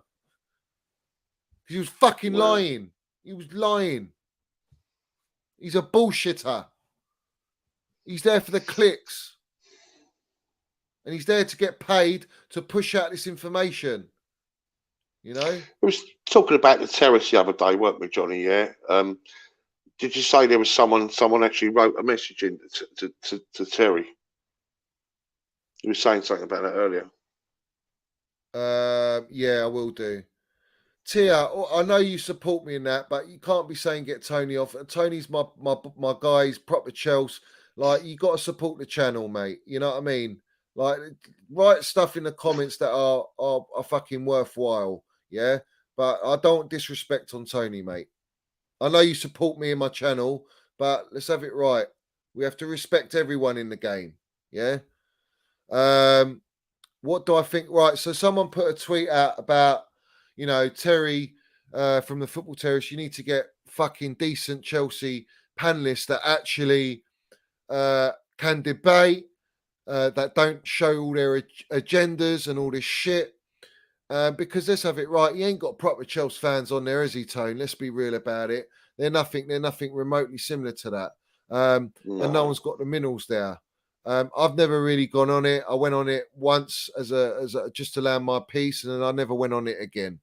It's not my vibe. I don't really vibe with the panels, and I think, like, end of the day, they're not really. That's not my cup of tea. It's just not my cup of tea. Yeah, that's the best they can do, though. Do you know what I mean? Yeah, yeah. It don't represent our fan base, does it? Let's be fair, you know. So no, but that's how it's presented, isn't it? You know, that's how it's presented. You know. Look, Green Ninja, wherever you're fucking from, geezer, are you not here for the click? I'm not here for any clicks, mate. Literally, anyone who knows me, I can give a fucking toss about the clicks, mate. Yeah, I put out what I say, and if it clicks, it clicks. Do you know what I mean? If people relate to it, they relate to it. That's what it's all about. This platform and this channel is about saying it how it is and talking fucking real minerals and real truth. That's what I do it, to vent out. It's not about clicks, mate. If you want clicks, go to all the other fucking platforms. Daniel Charles, Nini CFC, George Benson, fucking Football Terrace, all these fucking guys. Go there for the clicks. I ain't there for clicks, They're the mate. ones, guys. Right? They're the ones that will get the massive views, yeah? Yeah. Saying it, as you know, that's the way they... it seems that's what a lot of people like, you know what I mean? But it's a massive respect to Ross F. Nice one, geezer. Tony's a legend of respect. The OG, and Philip Chelsea Bailey, Tia, that was not nice. Tony is a diamond. Exactly. Diamond geezer. You don't like me, Tia? Listen, not everyone likes me, Tony, either. Let's have it right. Not everyone. I've had a lot of haters as well. But listen, it is what it is. Fuck them all. I don't give a shit. If you're in here, big up to you for supporting the channel, at the very least. Do you know what I mean? British Patriot. Tony is a legend, mate. He has status here. Thank you very much, British Patriot, for my 8 on time. Yeah, it's nice. Thank you, guys. Appreciate it. There we go. Big up to There you go, Kimoni Tone. Yeah. Carmichael. We need a And Nicky thank you for your Manda. donation. Thank you, Nicky. Cheers, Nicky. We need a complete front line. Well, I wouldn't say So, yeah, maybe you need to have a little line. think about whether you want to carry on watching, mate. Maybe you should be watching the terrace, mate. Fucking fuck up the terrace. Yeah, nice one, Roman Abramovich. So, Roman Abramovich. Is telling him, man. Thank you very much, guys. Listen, John let's not entertain CFD, the fucking trolls, man. I'm not entertaining the trolls, bruv. All right. Big up to Tony. Yeah. Anyone who doesn't like it, fucking do one. Anyway, Kimoni, thank you for your donation. We need a complete front line. I wouldn't say we need a complete front line. We just need a tweak, guys. We need a tweak. Let's remember we won the Champions League with certain players, and let's try and build upon that and rebuild at the same time. End of story, mate. End of story. Don't panic too much. Don't let the brown envelopes, the media, fucking panic you, because that's what they want to do. They want to turn you against the new owners, against the gaffer, against the players, create down tools, a bad negative energy when we're starting the season. Let's love our club, back our players, back our manager, and fucking go all the way. But let's have it right. I'm not happy about players like Ziyech and Werner who don't want to fucking be here. Alonso doesn't want to be here. All these players, if they don't want to be at Chelsea Football Club, it's very simple, guys. Fuck off at the door. Yeah. And if you want to fuck Bye-bye. off and the wages ain't right, too bad. Do what Barcelona players are doing. Go and drop your wages if you want to leave so bad. But it's not. You're mercenaries. Now fuck off and get out of Chelsea because we don't want any disrespect at our football club. Tommy Tuchel. Okay, and a lot of love here. A lot of love here, Johnny. Nicky Manda, thank you very much. Bright guy. Cheers, buddy. Top Chelsea old boys. All designer. Thank you very much. That's nice, man. Thank you. Let's have it right. What's that? Let's have it right. Tony, can we hear about your first game at the Bridge? It was against, do you remember the lineup? It was against Leeds United. But I was really, really young, so I probably don't remember the lineup. That's the truth. I went with my uncle Mickey. Yeah. No, I actually remember went with my lineup. granddad and my dad. Yeah. Hey? To remember Just a down there lineup. last time. Yeah. Burger King, yummy. Thank you. Burger King Yummy's he's a geezer. He's always in the back in. This is the thing, right? I did go in the 70s, yeah. But really, it was from 81 onwards, 81, 82, where I went home and away, that sort of thing. So my era, really, and if I'm brutally honest, it wasn't really the 70s, you know, the sort of Housemans, Osgood Webb and all that lot. It was, you know, Kerry Dixon, David Speedy, Pat Nevin, Joe McLaughlin, Colin Pates, Eddie Nesvesky, Paul Cannaville, you know, players like that. Paul Cannaville, man, what a geezer. You know him, Tone, innit? You know him well, don't you? Yeah, I do, yeah. He's a lovely bloke. Really lovely bloke. And he's actually getting his due rewards now from the club.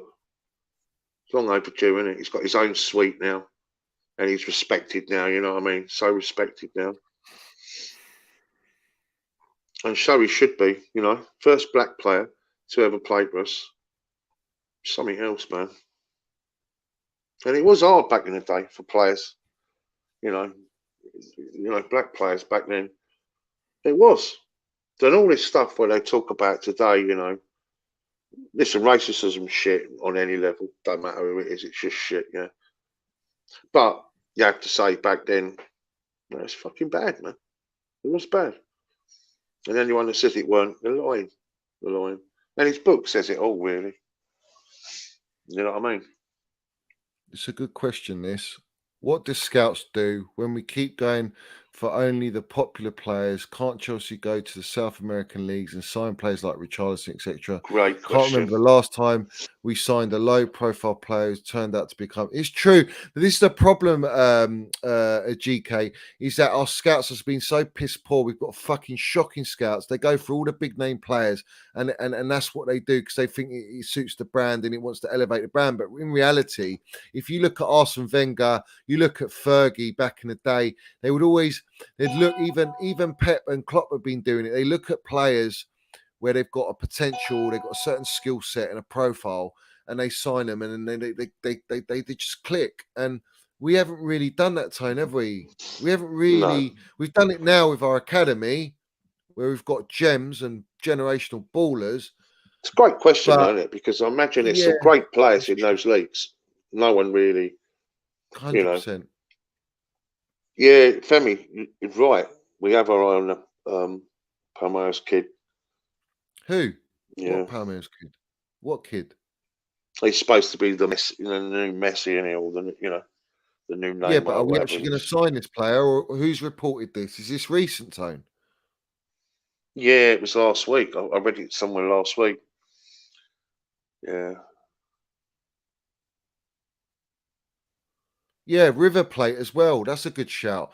You know, these players in Argentinian, Brazilian leagues. You know, we need to find like the next Neymars and Ronaldinhos, and all. Look at Fergie. Yep. Got Cristiano Ronaldo, 17 years old, from fucking Sporting Lisbon, was it? You know, Yeah. you go out and buy these players. Listen, doesn't matter how old they are. If they're good enough and they're technically gifted and they're special players, they're going to make it regardless. You know. Yeah. But I think we're going to move away, guys. I think we're going to go into that era now, guys. I think we're going to actually get scouts that are going to look at these leagues, and Tuchel's going to ask for specifics and data and analytics and certain types of profiles. And it's going to be exciting, guys, but we need to be patient and let the gaffer build. You know, we've got to move away from the immediacy. We have to.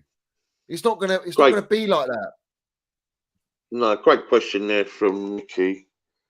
Do you remember Peter Nicholas? Yeah, I sure do. It was in the '89 season, wasn't it? If I'm not mistaken, the day of Hillsborough, we were on an unbeaten run, and we went to Leicester City that day. Pretty sure of it, you know. And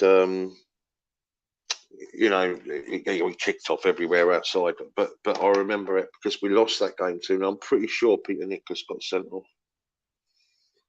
in our red and white hooped shirt. What do you think about his shirt, by the way, Johnny? Oh, it's Nicky's cousin. Nicky's cousin, Nickel. No way. Yeah. No way, really? That's incredible. That's mad. Wow. That's mad. I'll tell you what, I did a video about 3-4 years ago, and it was my little piece of respect for Bobby Campbell.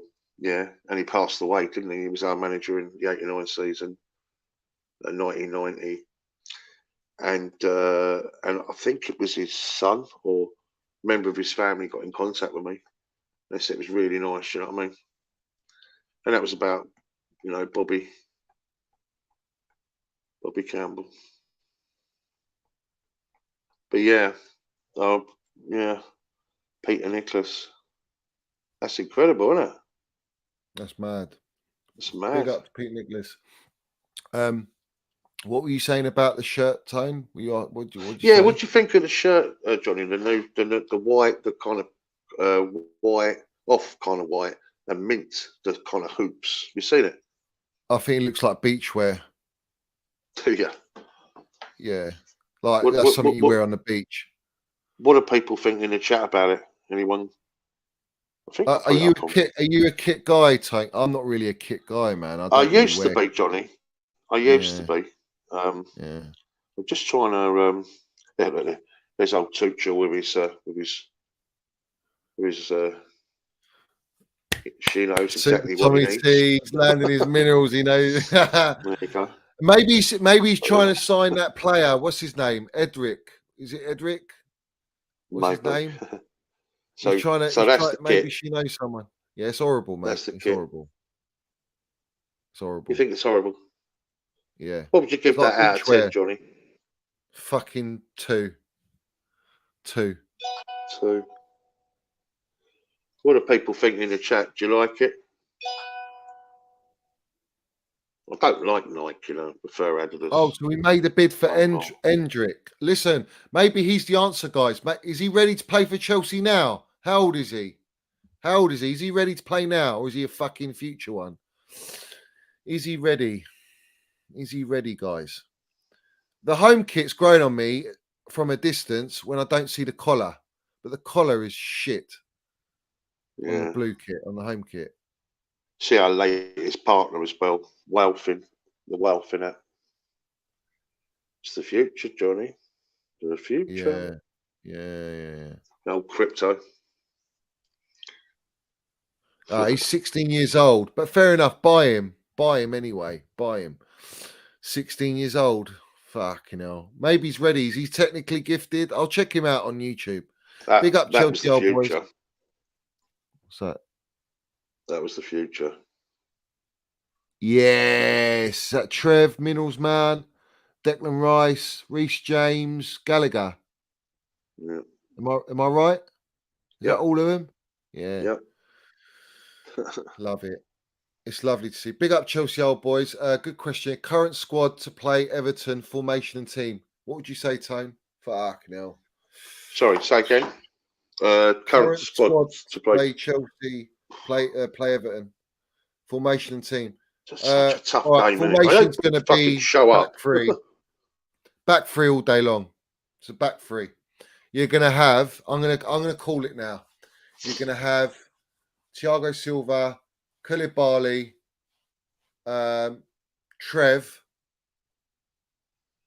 Then you're going to have Reece James, right wing back, Chilwell, left wing back, Jorginho, Kovacic. And you're going to have Kai Havertz, Sterling, and Mason Mount. I think that's bang on. That is exactly the side that will play if we don't sign anybody else. Yeah. You know. But again, we're playing Mason Mount in the front three, for fuck's sake. And I know he's been our best player for the last 2.5 years by miles, yeah. And under Tuchel, he's been our best attacker. But we know he's an 8-10. He needs to play behind the front three. You know, this is what I'm saying, Tone. It's the signings, man. We need the signings. We need a DM. We need a De Jong. We need something, man, so we can play the back four and play Minnels Mount in the middle. And we're going to dominate teams. There was a clip on Mason Mount v Fulham where Lampard played him in the middle of the park and he fucking ran him ragged. And he scored a half volley as well to win the game. Yeah, Tuchel played him like that in the system. He had him drop into the midfield three, and we dominated everyone. Real Madrid, Porto,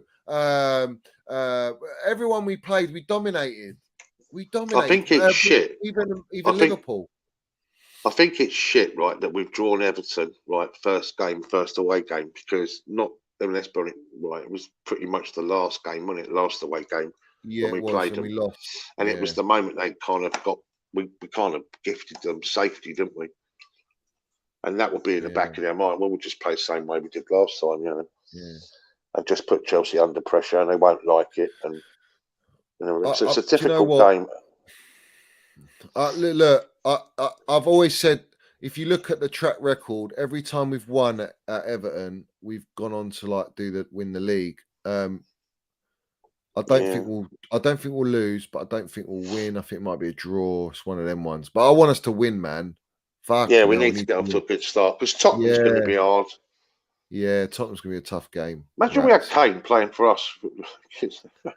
Oh, listen, if we had Harry Kane, fuck me, we're right up there, regardless. We're right up there. He changes everything, the dynamics. But it's not going to happen, Tone. Let's not dream. Nikki, can you say hi to my boy Harry and my niece Serene? Landing the minerals, Harry and Serene. Big up to you. Hello, Harry. Hello, Harry. And hello, Serene. Much love. Up the Chels. Big up. I would absolutely love Harry Kane. I'd love Harry Kane, but he's not coming, and that's that. Why not, though, Johnny? I mean, wouldn't you think, if we just went out there and just went 130 million, let's have it, right? And just see the reaction. You're not telling me, right, that if he really wanted to leave, just saying, right, and he had that opportunity and it was there and Spurs could take it exactly what they were after. Do you know what, Tone? Levy's a type of tosser to go, you've offered 130, no, I want 150. And when you offer 150, so I pay want 170. So pay it. So pay it. He's worth it. I think it's levels. You know, he talked about levels. I know it's Harry Kane, but seriously, mate, he's a finisher. He changes our whole attack, man. Fucking hell. Honestly, I think we've suddenly become title contenders. Yeah. That's the difference, you know. Imagine if we had him in a Haaland up line. front for us, right? By the way, did you see him score on his debut? Yeah. You know, everything he's swaggering and he honestly, mate, I can't see past City at all, you know. They've signed the dream, haven't they? He's going to be a tapping merchant at City. That's what he's going to be, a tapping merchant. Just put it there, basically, and I'll put it away. Yeah.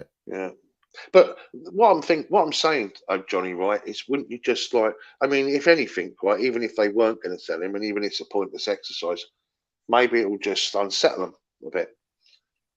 Just unsettle them. Definitely unsettle Conte. Conte will be well pissed. My thing is, we should have offered Lukaku to Spurs for Conte. Yeah, he would have taken. In exchange. He would have. Yeah, and he would have still taken that. No, he's at Inter Milan now. Oh, no, yeah, I know, but could we? We want him back. He just wanted Inter Milan the toss pot. The fucking rat. I know, mate. He won't leave. He won't leave Spurs, mate. It's a dream. Listen, we've got a better chance to sign Declan Rice, and that's a fucking very difficult task at the minute. But we need goal scoring wingers. We need. Yeah, but where else would he go? This is my point. Yeah, Man United. So, all right, they're talking about Bayern Munich. Yeah, but I think or Real Madrid Kane want to stay in the Premier League. And he wants to break Shearer's record, doesn't he? He wants to break Shearer's record. So he wants to stay in the Prem. He would do that at Chelsea. You guys doing a watch along for the Udinese? No, I think I'm going to do an after show stream on that, a reaction one. Are you going to Everton, Johnny? I'm almost sorting a ticket. Hopefully, and I'll be there. How are you getting there? I'll probably do a train, you know, because it's on a Saturday. Yeah, train to Peterborough. Yeah. Are you going, Tone? No, I'm thinking. No, right. I gave up my away. The away season ticket. I'm not an away season ticket holder this year. I was last year, year before, and all that, but not this year. But if I could get one, we could go up together.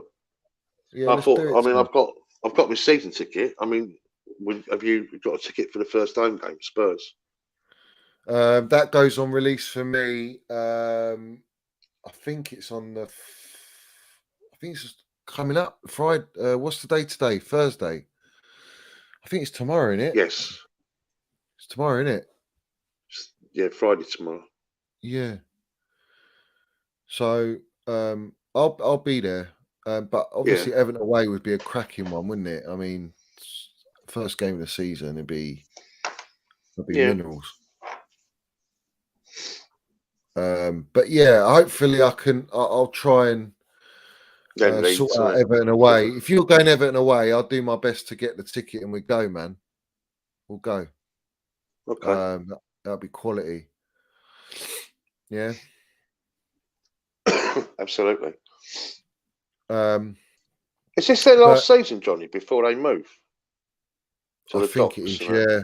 Yeah, I think so. Yeah. Yeah, cheers, Nicky. I always had them. I mean, always your away tickets and that. And obviously I've got my season ticket anyway for the home games. But I might need one for Everton, actually. Yeah, I might need one. Yeah. I do fancy, you know, I kind of said, I'm going to pick and choose them, but do you know what I mean? I wouldn't mind a ticket for Everton. I definitely want to do. I definitely want Leeds. I want Southampton. 21st. I want. I like Southampton. I haven't done Newcastle. That's a fucking big one because it's so far. But mate. Done it too many times. I fucking hate it. Yeah. I hate it. I hate that. And they put you right at the top, didn't they? Right at the top, man. Oh shit, mate. Shit, mate. Yeah. Do you know what? I go. You know where the away supporters go in? I go a bit further down, right, and start talking to them, and they got this lift for stewards and lift for like their personnel. And I'm saying, I need the lift, mate. Were you at West Ham, Tone, away? I've done West Ham 2 or 3 times. There's certain grounds Johnny. I've done them. I don't like that ground at all, mate. No, I do hate it. not The like Stratford it. Wall. I hate Don't it. like it. And do you know what they did? Like they made us fucking walk all the way round, right, with the old bill, Yeah, no, they always all do the that. way round, Yeah. fucking escorting us. It's ridiculous, mate. Deliberately. Yeah.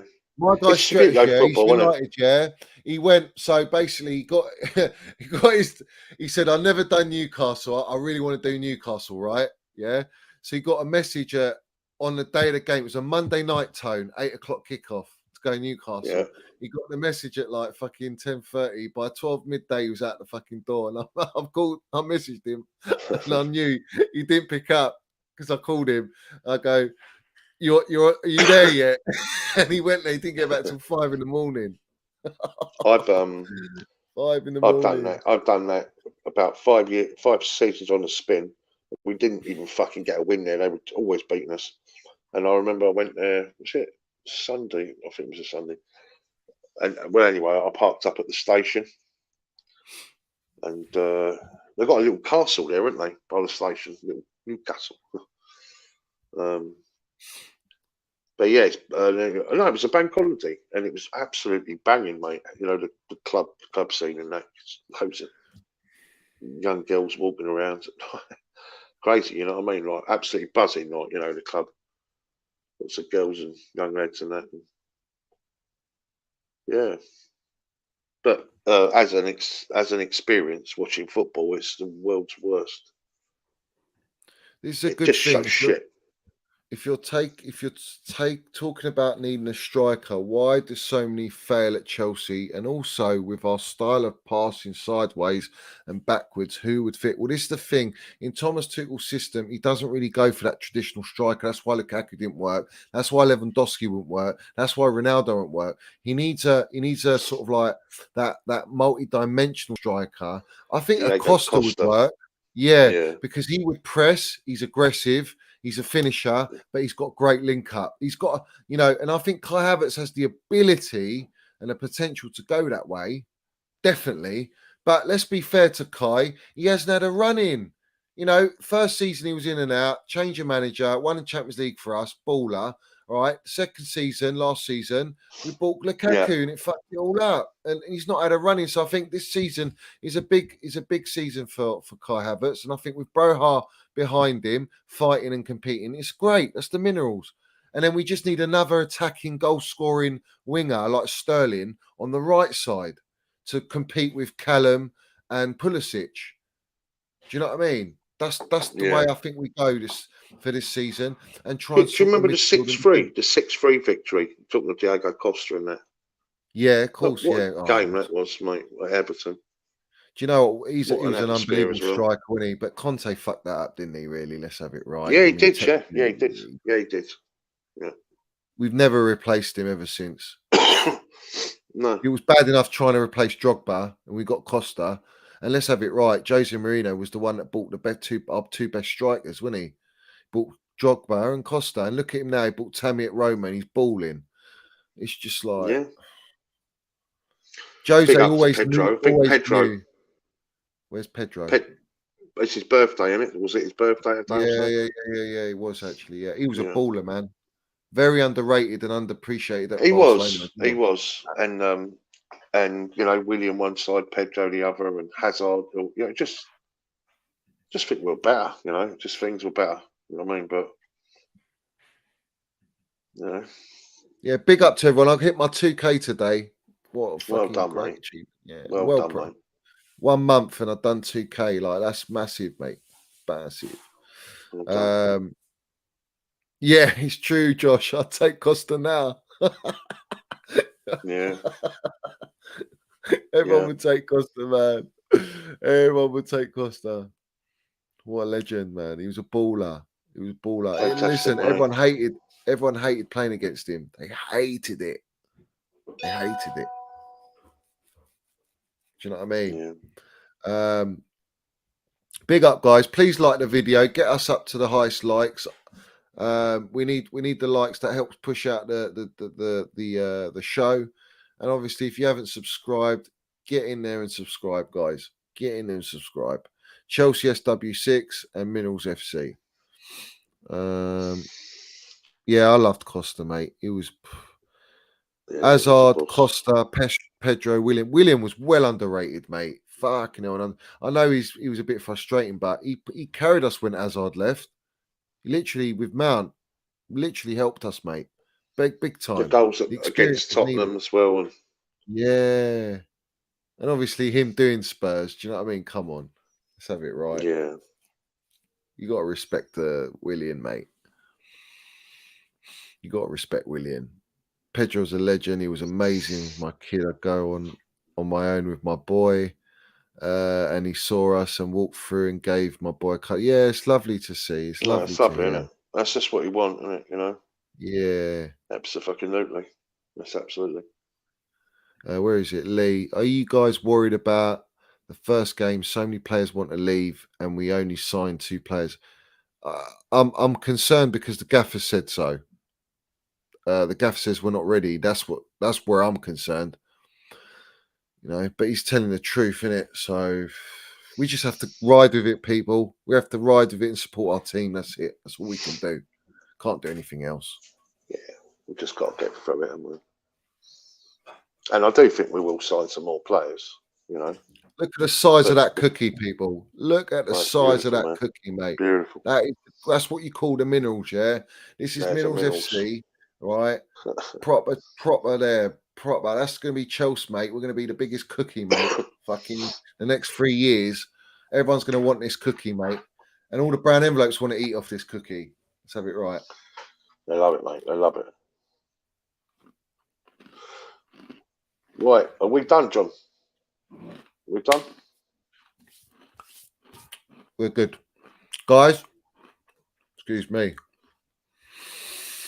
What's your score prediction for tomorrow's game? Line up.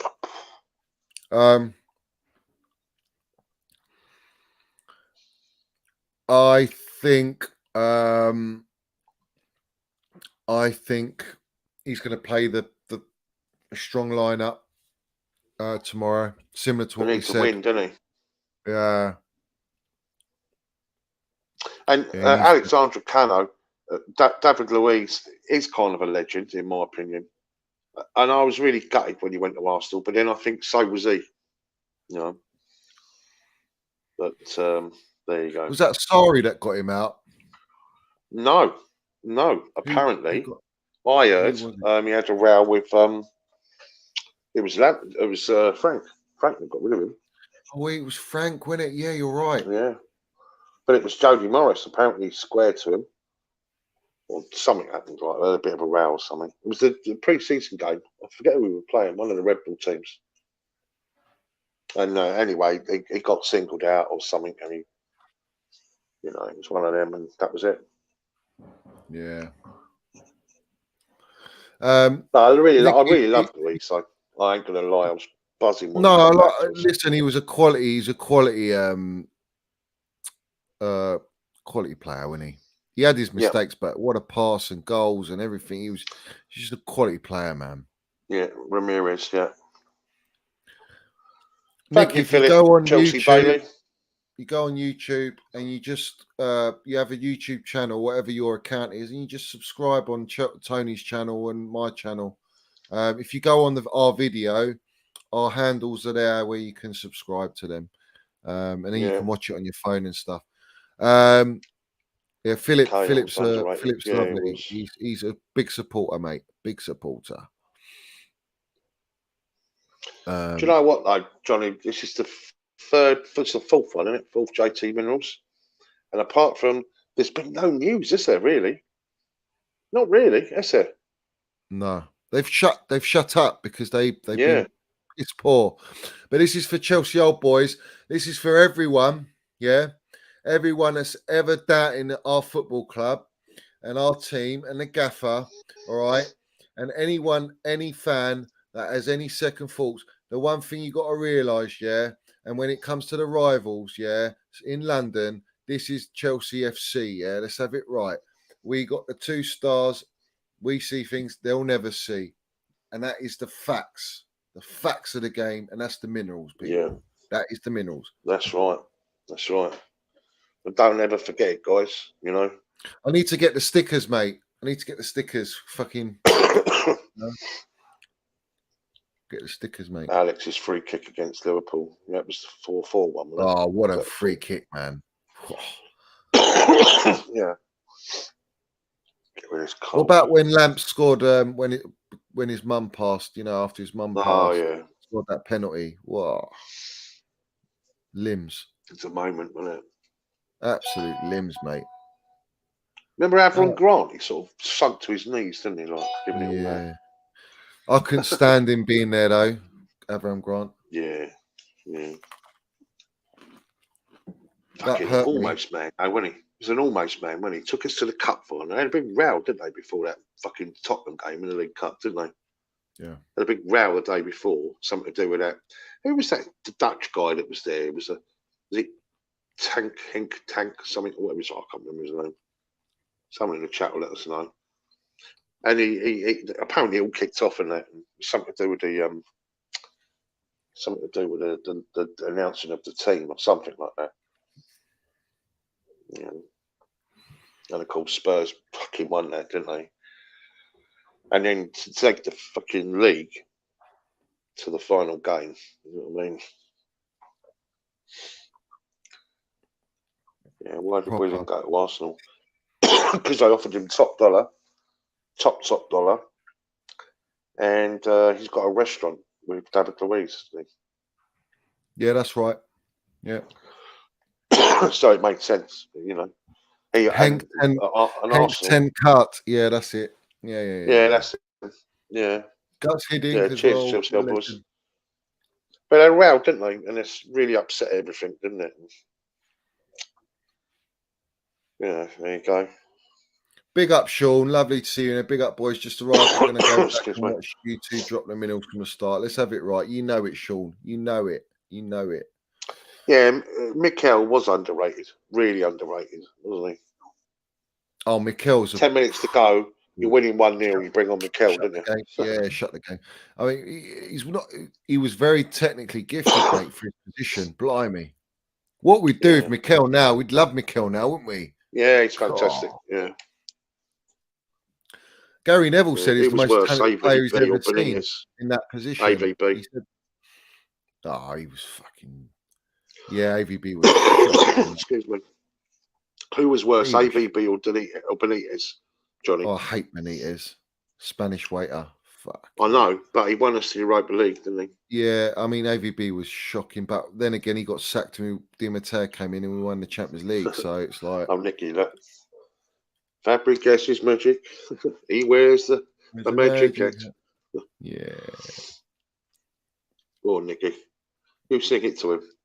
I'd be like, yes, Nicky. Nice little song before he goes to bed. He should have signed for Arsenal. But he said, no, fuck that. Fuck that. Yeah. That was brilliant, that song, wasn't it? I'll never forget that, actually. That was in the pub, before the game against Arsenal, that was, wasn't it? And we were on the cusp, obviously, of winning the league. And I remember outside, it was like, just brilliant. And it was probably about 400 or 500 Chelsea outside the turnstiles after the game for about half an hour, all looking up at the Arsenal supporters up above in the fucking corporate bits or whatever. And it just, that Fabregas' magic just kept going on and on and on. And the whole song, please. Scott. The whole song, please, Nicky. Fabregas' magic. He wears a magic hat. Oh, that was quality, Chelsea. What about Wise when he pinched Nicky Butt's fire on the ground and he got sent off? Wisey, man. Oh. He scored a fucking great goal in the San Siro. I was there that night, Johnny. The San Siro. Oh, what that was incredible, legend, man. Dennis Wise, man. Fucking hell, Johnny. That was an incredible couple of days that was out there. Yeah. Brilliant. We were in the Irish bar there. It was called the Sports Bar. Yeah, it was just off the square in Milan. And it was hundreds of Chelsea. It was just what an atmosphere. Dennis Wise. Bloody hell, Nicky. Go on, Nicky. We want Nicky on. We need Nicky on. Let's get Nicky on. Yeah, get Nicky on. Nicky She's got some real stories, mate. Let's have it right. Go on, Nicky. Love that, Nicky. I got Dennis Wise on my backdrop, mate. Got to have Dennis Wise there. I got fucking Osgood. I got the Zolas. I got all the minerals in there, man. All the minerals. I got all the GOAT managers there. Let's have it right. I remember when we signed him from Wimbledon, yeah, and I was like so buzzing, you know what I mean? You know, back then, like, it was such a big one, you know what I mean? We landed a big one. We had Besant, the keeper, the Wimbledon goalkeeper. Yeah, Besant, yeah. Lurch. I think Zola changed everything, though, didn't he? Zola, yeah. Hullet, LeBouf. But it was Hullet that brought Zola, wasn't it? Yeah, but Hullet, big signing. Vialli. Big. Vialli, I loved Vialli, man. What a player. My boys. Do you remember that game in the snow? Do you remember that game in the snow? Yeah. Tromso. Yeah. Tromso. And Vialli, yeah. like, what a legend. What a fucking hell. Hasselbank as well. Hasselbank was a baller, man. Yeah. Di Matteo's FA Cup goal, never forget it ever. What a goal, man. Quickest FA Cup goal ever that was, boy, back then. Gavin Peacock's shot in the 94 final that pinged off the bar. Peacock was just sick. Wasn't meant to be, was it? Yeah. Spencer as well. Mark Hughes was very good for us as well, wasn't he? Yeah, Mark Hughes, yeah. Sparky. He was a Chelsea fan, wasn't he? Yeah, he was a Chelsea supporter. Yeah. Yeah. Lovely place. Very expensive, though. Miko Dillon. Ramirez, a baller. Do you know what? He doesn't get enough respect, Ramirez, for that chip, you know, in the new camp. Oh, you're joking, yeah. That chip was one of the... That was 2-1. The biggest goal in that moment where we were fucking 10 men down and all that. Yeah, and the ball by lamps to see him, the ball by lamps to find him, and then you would never have expected Ramirez to make that finish. No one expected that. Legend. And his celebration is just fucking legend, isn't it? Yeah. Legendary. Just brilliant. Doesn't he do it? Yeah. Oh, what's that? His sister is blind and described how it felt to her. That's right. No, that's absolutely right. Yeah.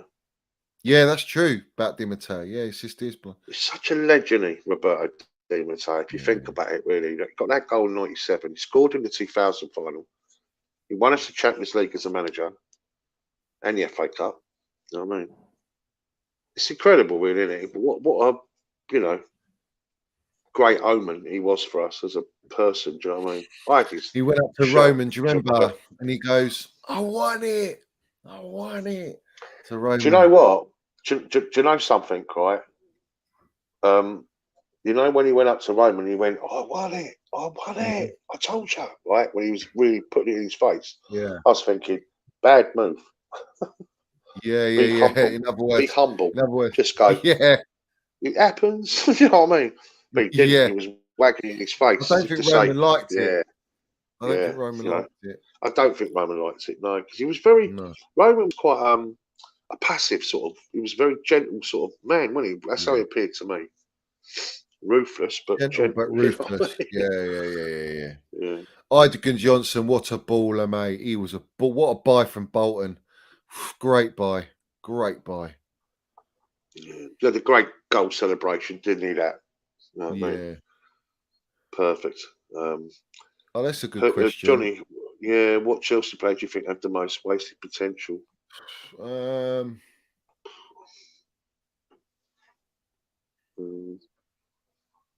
Mutu. Potential. Oh, Mutu. Yeah, that's a great one. Adrian Mutu, because of his bloody sniffing.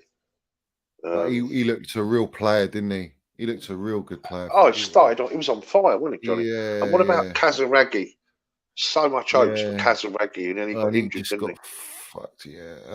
Kazaragi. No, there's better ones than that, but I think Mutu comes to my mind. Shout. Yeah. But you know what? This is where I think Rafa Benitez got a little bit of unfair treatment because You know, when he had those three up top, he had Oscar, Mata, and Hazard all playing off each other, and it was proper. It was sexy football, man. Can't say it weren't, Johnny. And we were playing Wednesday, Saturday, Wednesday, Saturday, Wednesday. You know what I mean? And or Thursday, you know, all that one. But we were playing constantly, and we was picking up wins. You know, I just think he never got to. Listen, I know what he said about us and all that, but you know. Yeah, Hernan Crespo, but he was homesick, wasn't he? Or didn't he get his house burgled or something? His wife was in scared, wasn't she?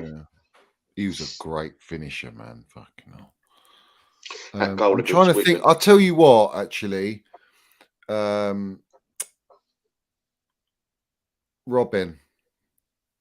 I think Robin really should have stayed at us a lot longer, but he was so injury prone, wasn't he? He was so injury prone, and then we just sold him, didn't we? And he had. I don't think we didn't get his best years. You know.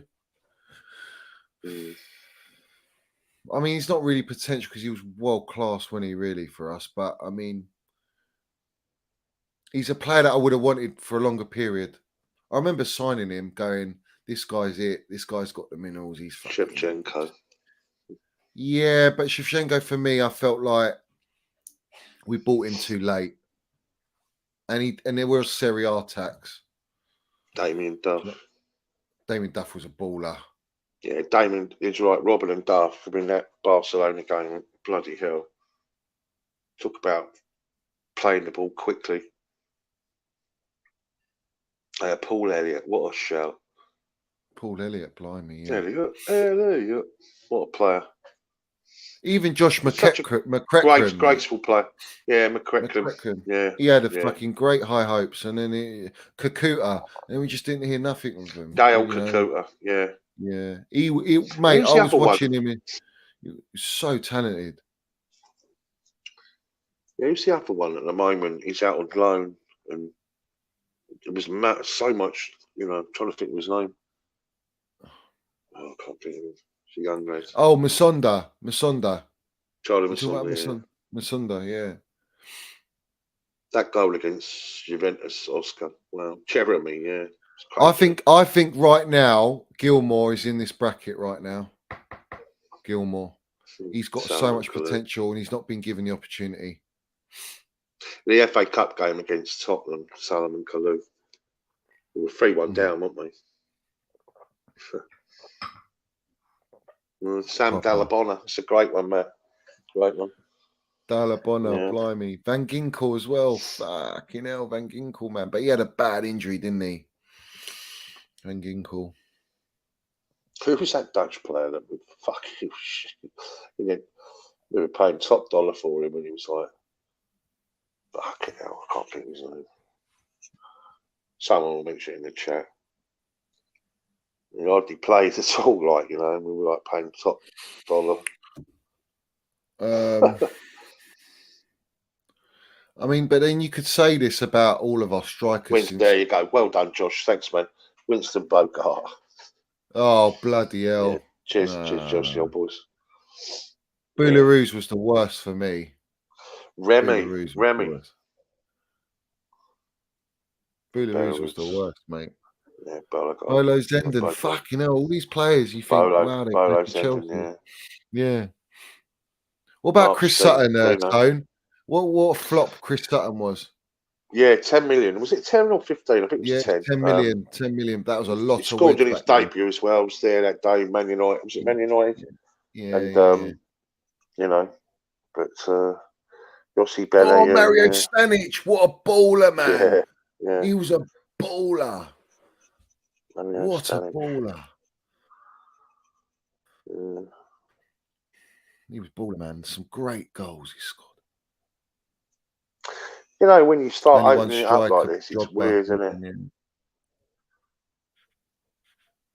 Tory Andre Flo. I think he was rated, though. I think he was just a great substitute. No, do you know what? Andre Flo, for me, for the guy, the build he was, the technical ability, the goals he scored, he was a great player. George Weir. The thing about George Wedge, it was his debut against Spurs, wasn't it, at home? And he scored, didn't he, in the last seconds of the game? Yeah, that was. We bought these players when they're reason. at the end of their career. That's the problem. We bought them, at, you know. Yeah, Marco You want to buy them when they're charisma. Yeah, he was fucking. Jesper Gronke. No, he was fucking quality. Yeah, but he got us Champions League. Brilliant. That Champions League goal, mate. You know what I mean? Mendes. Yeah, Thiago was quality. Abiyaro, great little player. Yeah. Yeah, what Anelka was a baller. Not wrong. Anelka was a baller. But we got rid of him now. He's gone, isn't he? Yeah. He's gone. Laudrup. Fucking hell. Yeah, Laudrup, yeah. Kesman. Oh, he was one. I had high hopes for Kesman. Kesman, just didn't. He scored in the final, didn't he, in the League Cup? So, Bubby Yaro. Alexis Smirtin, that. Falcao, JP, yeah. Great call. Deco. I thought he was all right, though, Deco, didn't you? Do you remember Didier Deschamps? Yeah, of course I do. Yeah. Sidwell. Fuck, you know.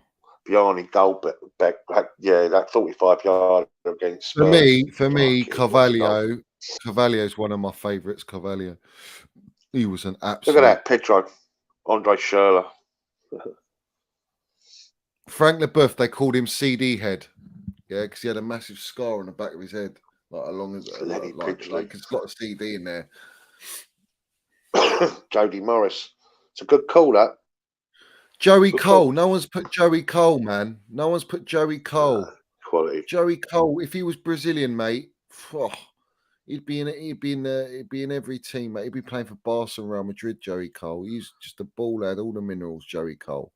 Big up Joey Cole being one of our pundits as well. That's a great one, Del Horno. They got sent off, didn't they, against Barcelona, wasn't it? Yeah, Del Horno, yeah. Dimitri Karine, look. He was all right, old Karine, wasn't he? Do you remember the Karine song? Karine, Dimitri Karine, Dimitri Karine, Dimitri Karine. Oi.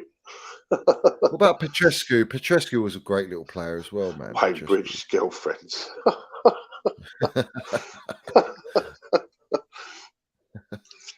Oh dear. Joey Cole was one of my favourite players, though. Man. He's a boy, isn't he, old JT? Wrong, isn't it? Ashley Cole, greatest left back ever for me. Greatest left back ever. There's the old boys, old Bergerac. That's Lasso, isn't it? Lasso.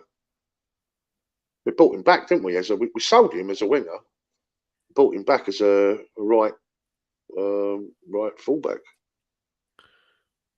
Ricky Carvalho. Yeah, he's an unbelievable player. Graham Lasso. Sean Wright Phillips. No, he did all right.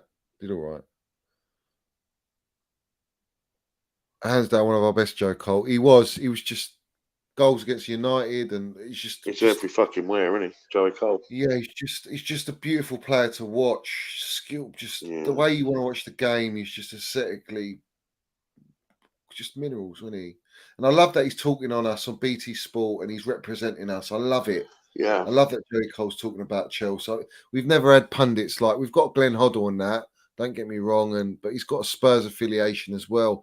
Whereas Joey Cole, for me, he's like he loves Chelsea. He's still working with the club, and he works a lot with the youth. And the fact that he's representing us on BT Sports, or if you go, I don't think he goes on Sky Sports, but he's on like all the platforms. Do you know what I mean? We need more like that, Tone. You know, Ashley Cole as well. Yeah. Good call. Quadrado. Oh, what a flop he was. Yeah. Mikel Forsell. Fucking hell.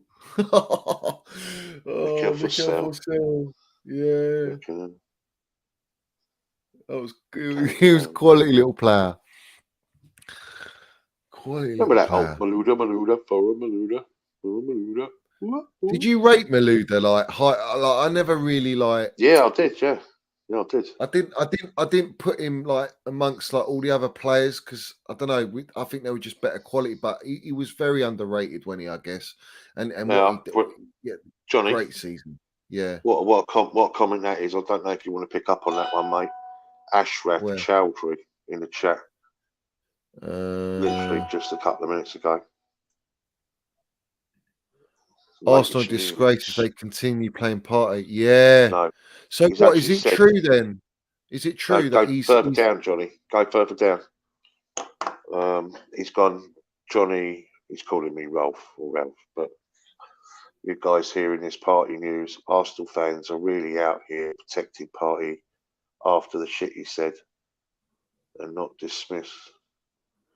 So not doing. So, is it him then? I mean, what is this? The guy from North London? Yeah.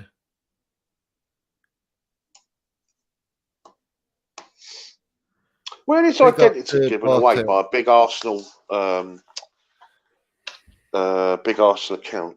It's a big Arsenal account. What did you want to see, Bartek? You want to see the minerals? Is that what you want to see? Is it this one you want to see? That one? It's fucked up. Is that the one you want to see, Geezer? More than welcome, my guy. More than welcome. But I've got a new one. Have you not seen this one, Tone? Go on. You've not seen this one? I'll show you this one. Where is it? Here we go. You seen this one? Carlton Cole. That's a good one. Carlton Cole. You're still there though, Johnny. Look with your double buggy.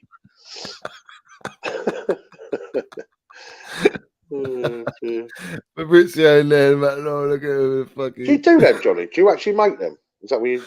Someone made it for me, but I changed it to Fabrizio. Yeah. Brilliant.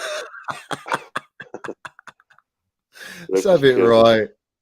Let's have it right. Fucking get him in. Minnell's man. Sterling there. The gaffer's there, loving life. Gucci'd up, stonied up. Do you know what I mean? Ashraf Chowdhury, if this was a Chelsea player. The agenda and campaign would be huge. You're right there, Ashraf. Up 100% correct, mate. Yeah. Yeah. All right, this is what I'm talking about. Amarv here. You have to admit Tuchel's wrong to block Ronaldo coming to Chelsea. We have no scorers in Austria. Yeah, but you got to understand why he's doing that, and you can't question the gaffer because listen, Cristiano Ronaldo brings a lot of baggage to your squad. All right, he brings high wages. Yes, he's Ronaldo, but he's 37 going on 38, and he will not play the way Tuchel wants to play. And it's going to be a similar situation to Lukaku, where you don't press, blah blah blah blah blah. I'm not saying Ronaldo's clearer Lukaku. I'm talking about the way you play. I'm sorry. What's this? Right, mean? we've done, Johnny. On a Bird Box version of Matt Law. Bird Box. I don't know what that is, Alexander. I don't know what that is. Either. But yeah, big up. We'll run it up now. Scott Parker, great shout.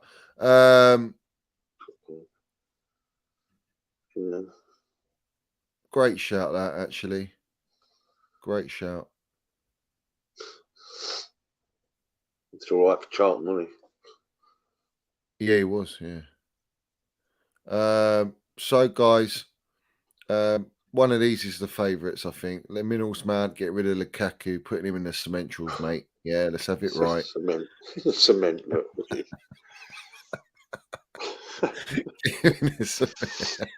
Cement boots. My baller. Minerals man is my baller, mate. Fucking great player. Loic Remy. Fucking right, yeah. Class player. I'll just say before we go, though, massive respect to everyone out there. Thank you very much, guys, for showing us lots of love as well.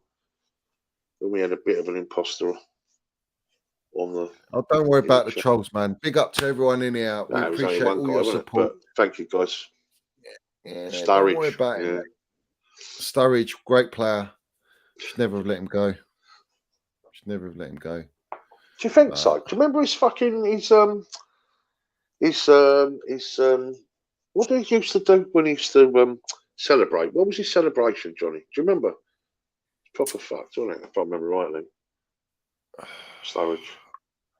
I know what you mean, but I can't do it. Yeah. Look, David Sturridge was a technically gifted player. Moses was underrated, man.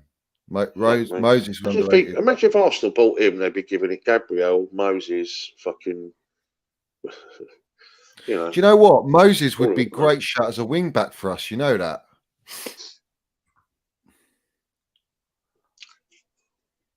Move on. Good wing back. Done it for Conte. I know what you're saying.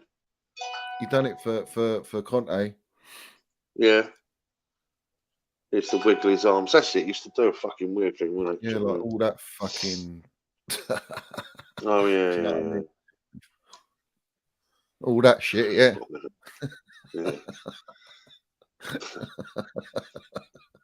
Yeah, let's have it right.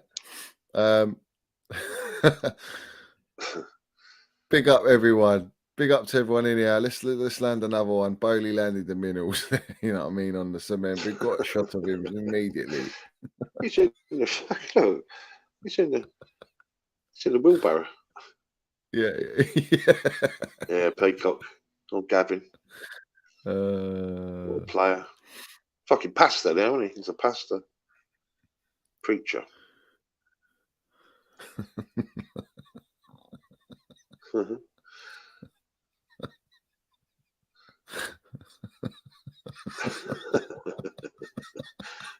Like him up, look.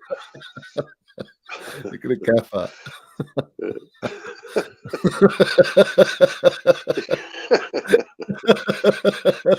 Loving it, isn't he? Oh, dear. Oh, mate, let's have it right. Let's have it right. Mo Salah. One that we let go, I suppose. Yeah, Salah, we let him go. Never have guessed it, though, would you? That he'd be turning out the way he did. Never in a million years. Yeah. Oh, I don't know, guys. Have I got the midget one here? I think I took it off. I took the midget off, but I like this one. This one's proper with the minerals mount there. Do you know what I mean? Yeah, minerals mount. My baller. You there, your big rosette, Stone Island.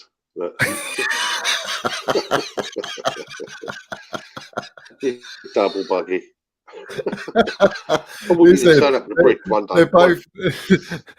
They're both in my pram. I'm taking them around for a lovely journey around Minerals FC. It's delightful, fellas. It's absolutely delightful in Minerals FC. And I tell you what, if I ever come across a Nizar Kinsella or Matt Law at the fucking bridge, I'll tell him what for, mate. I'll tell him what for. There'll come a time. There'll come a time, Johnny. No doubt. There will come a time.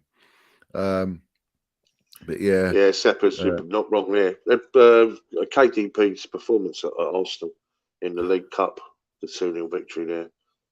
He was just superb that night, wasn't he?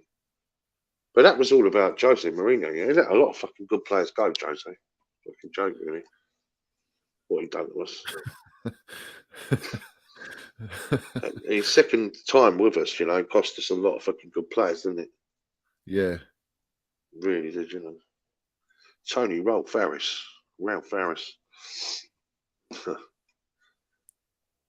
Great stuff, people. Listen, guys, like and subscribe on Tony's channel, Chelsea SW6, on his Facebook. Repost it, and please like on my channel. Get us up to the highest likes, whatever we're on, and more importantly, subscribe to the channel, and please put comments. Give us your feedback at the end of the show in the comment section, and land your minerals in the comment section. We'd love to hear from you, as always. So, Tone, anything you want to say, guy? Anything you want to say? No, just love to everyone out there. Massive respect to everyone. Chin up, guys. I mean, I know it's not like we're buzzing right now, is it? You know what I mean? We need a few more players to get us a bit more hyped up.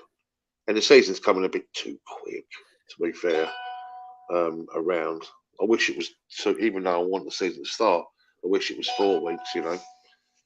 but it is what it is, and we have to roll with the dice, you know. So just massive respect to everyone out there. Thank you very much to Bri Guy. Thank you. Just sub to Tony's channel. Great show, gentlemen. Thank you very much. Much appreciated. Much love to everyone out there, and up the Chels. Keep the blue flag flying away. Let's have it right. And much love to you, Johnny. Yeah. Big up to you, Tone. Proper Chels. Let's have it right with Thanks, Chelsea man. FC. Do you know what I mean? And to everyone out there that is watching, who's going to watch after, who's supporting the channel, every single one of you in here, up the Chelsea, and obviously up the Minerals FC, up the Chelsea SW6, up the Tommy T, up the Minerals Man. Fuck all the brown envelopes and all the haters and all the nonsense talkers. Let's have it right, and all the media and the pundits and all the wishy-washy washers, whatever they are, the nonsense talkers, the wrong uns. Big up to everyone in here. We appreciate you all being in here and supporting the channel. Thank you to everyone for getting me to 2K, my first 2K subs. Which is an achievement. I'm blown away by everyone's comments and interaction and supporting this channel. So as always, you know, there'll be many more shows coming up. We're Thursday Hopefully with a bit more news to talk about. Yeah. Perhaps listen, next time we're on, Johnny. Yeah. Perhaps next time we're on, we'll expose the networks. Yeah, no, we will. Yeah, you know, we'll because do that. not a lot of people know how it all started. Yeah, 100%. We do. We know. Yeah, of course. So big up to every single one of you guys. Thank you very much. Most importantly, please like the video, subscribe, support the channel, Land of Minerals, and big up to all of you in here. We've seen some new faces in here. Big up to every single one of you. Thank you very much for supporting the show and supporting our channels. Without you guys, it doesn't get out and heard. So let's have it right. Keep supporting. We won't disappoint. And we'll tell it how it is, as always. So big up, Tony, to you, my guy. I'm going to exit us, and I'm going to leave you with my outro. And enjoy it. And hopefully we'll be at the Everton game. Let's have it right. Up the Chelsea. Up Mills FC, up the Chelsea SW6. Let's have it right. Let's go.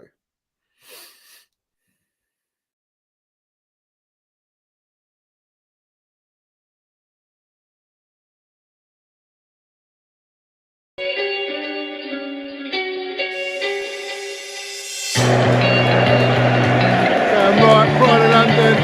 London is blue. Let's have it right. Up the Chelsea, up the Middles FC. Let's go.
Have it right, Middles FC.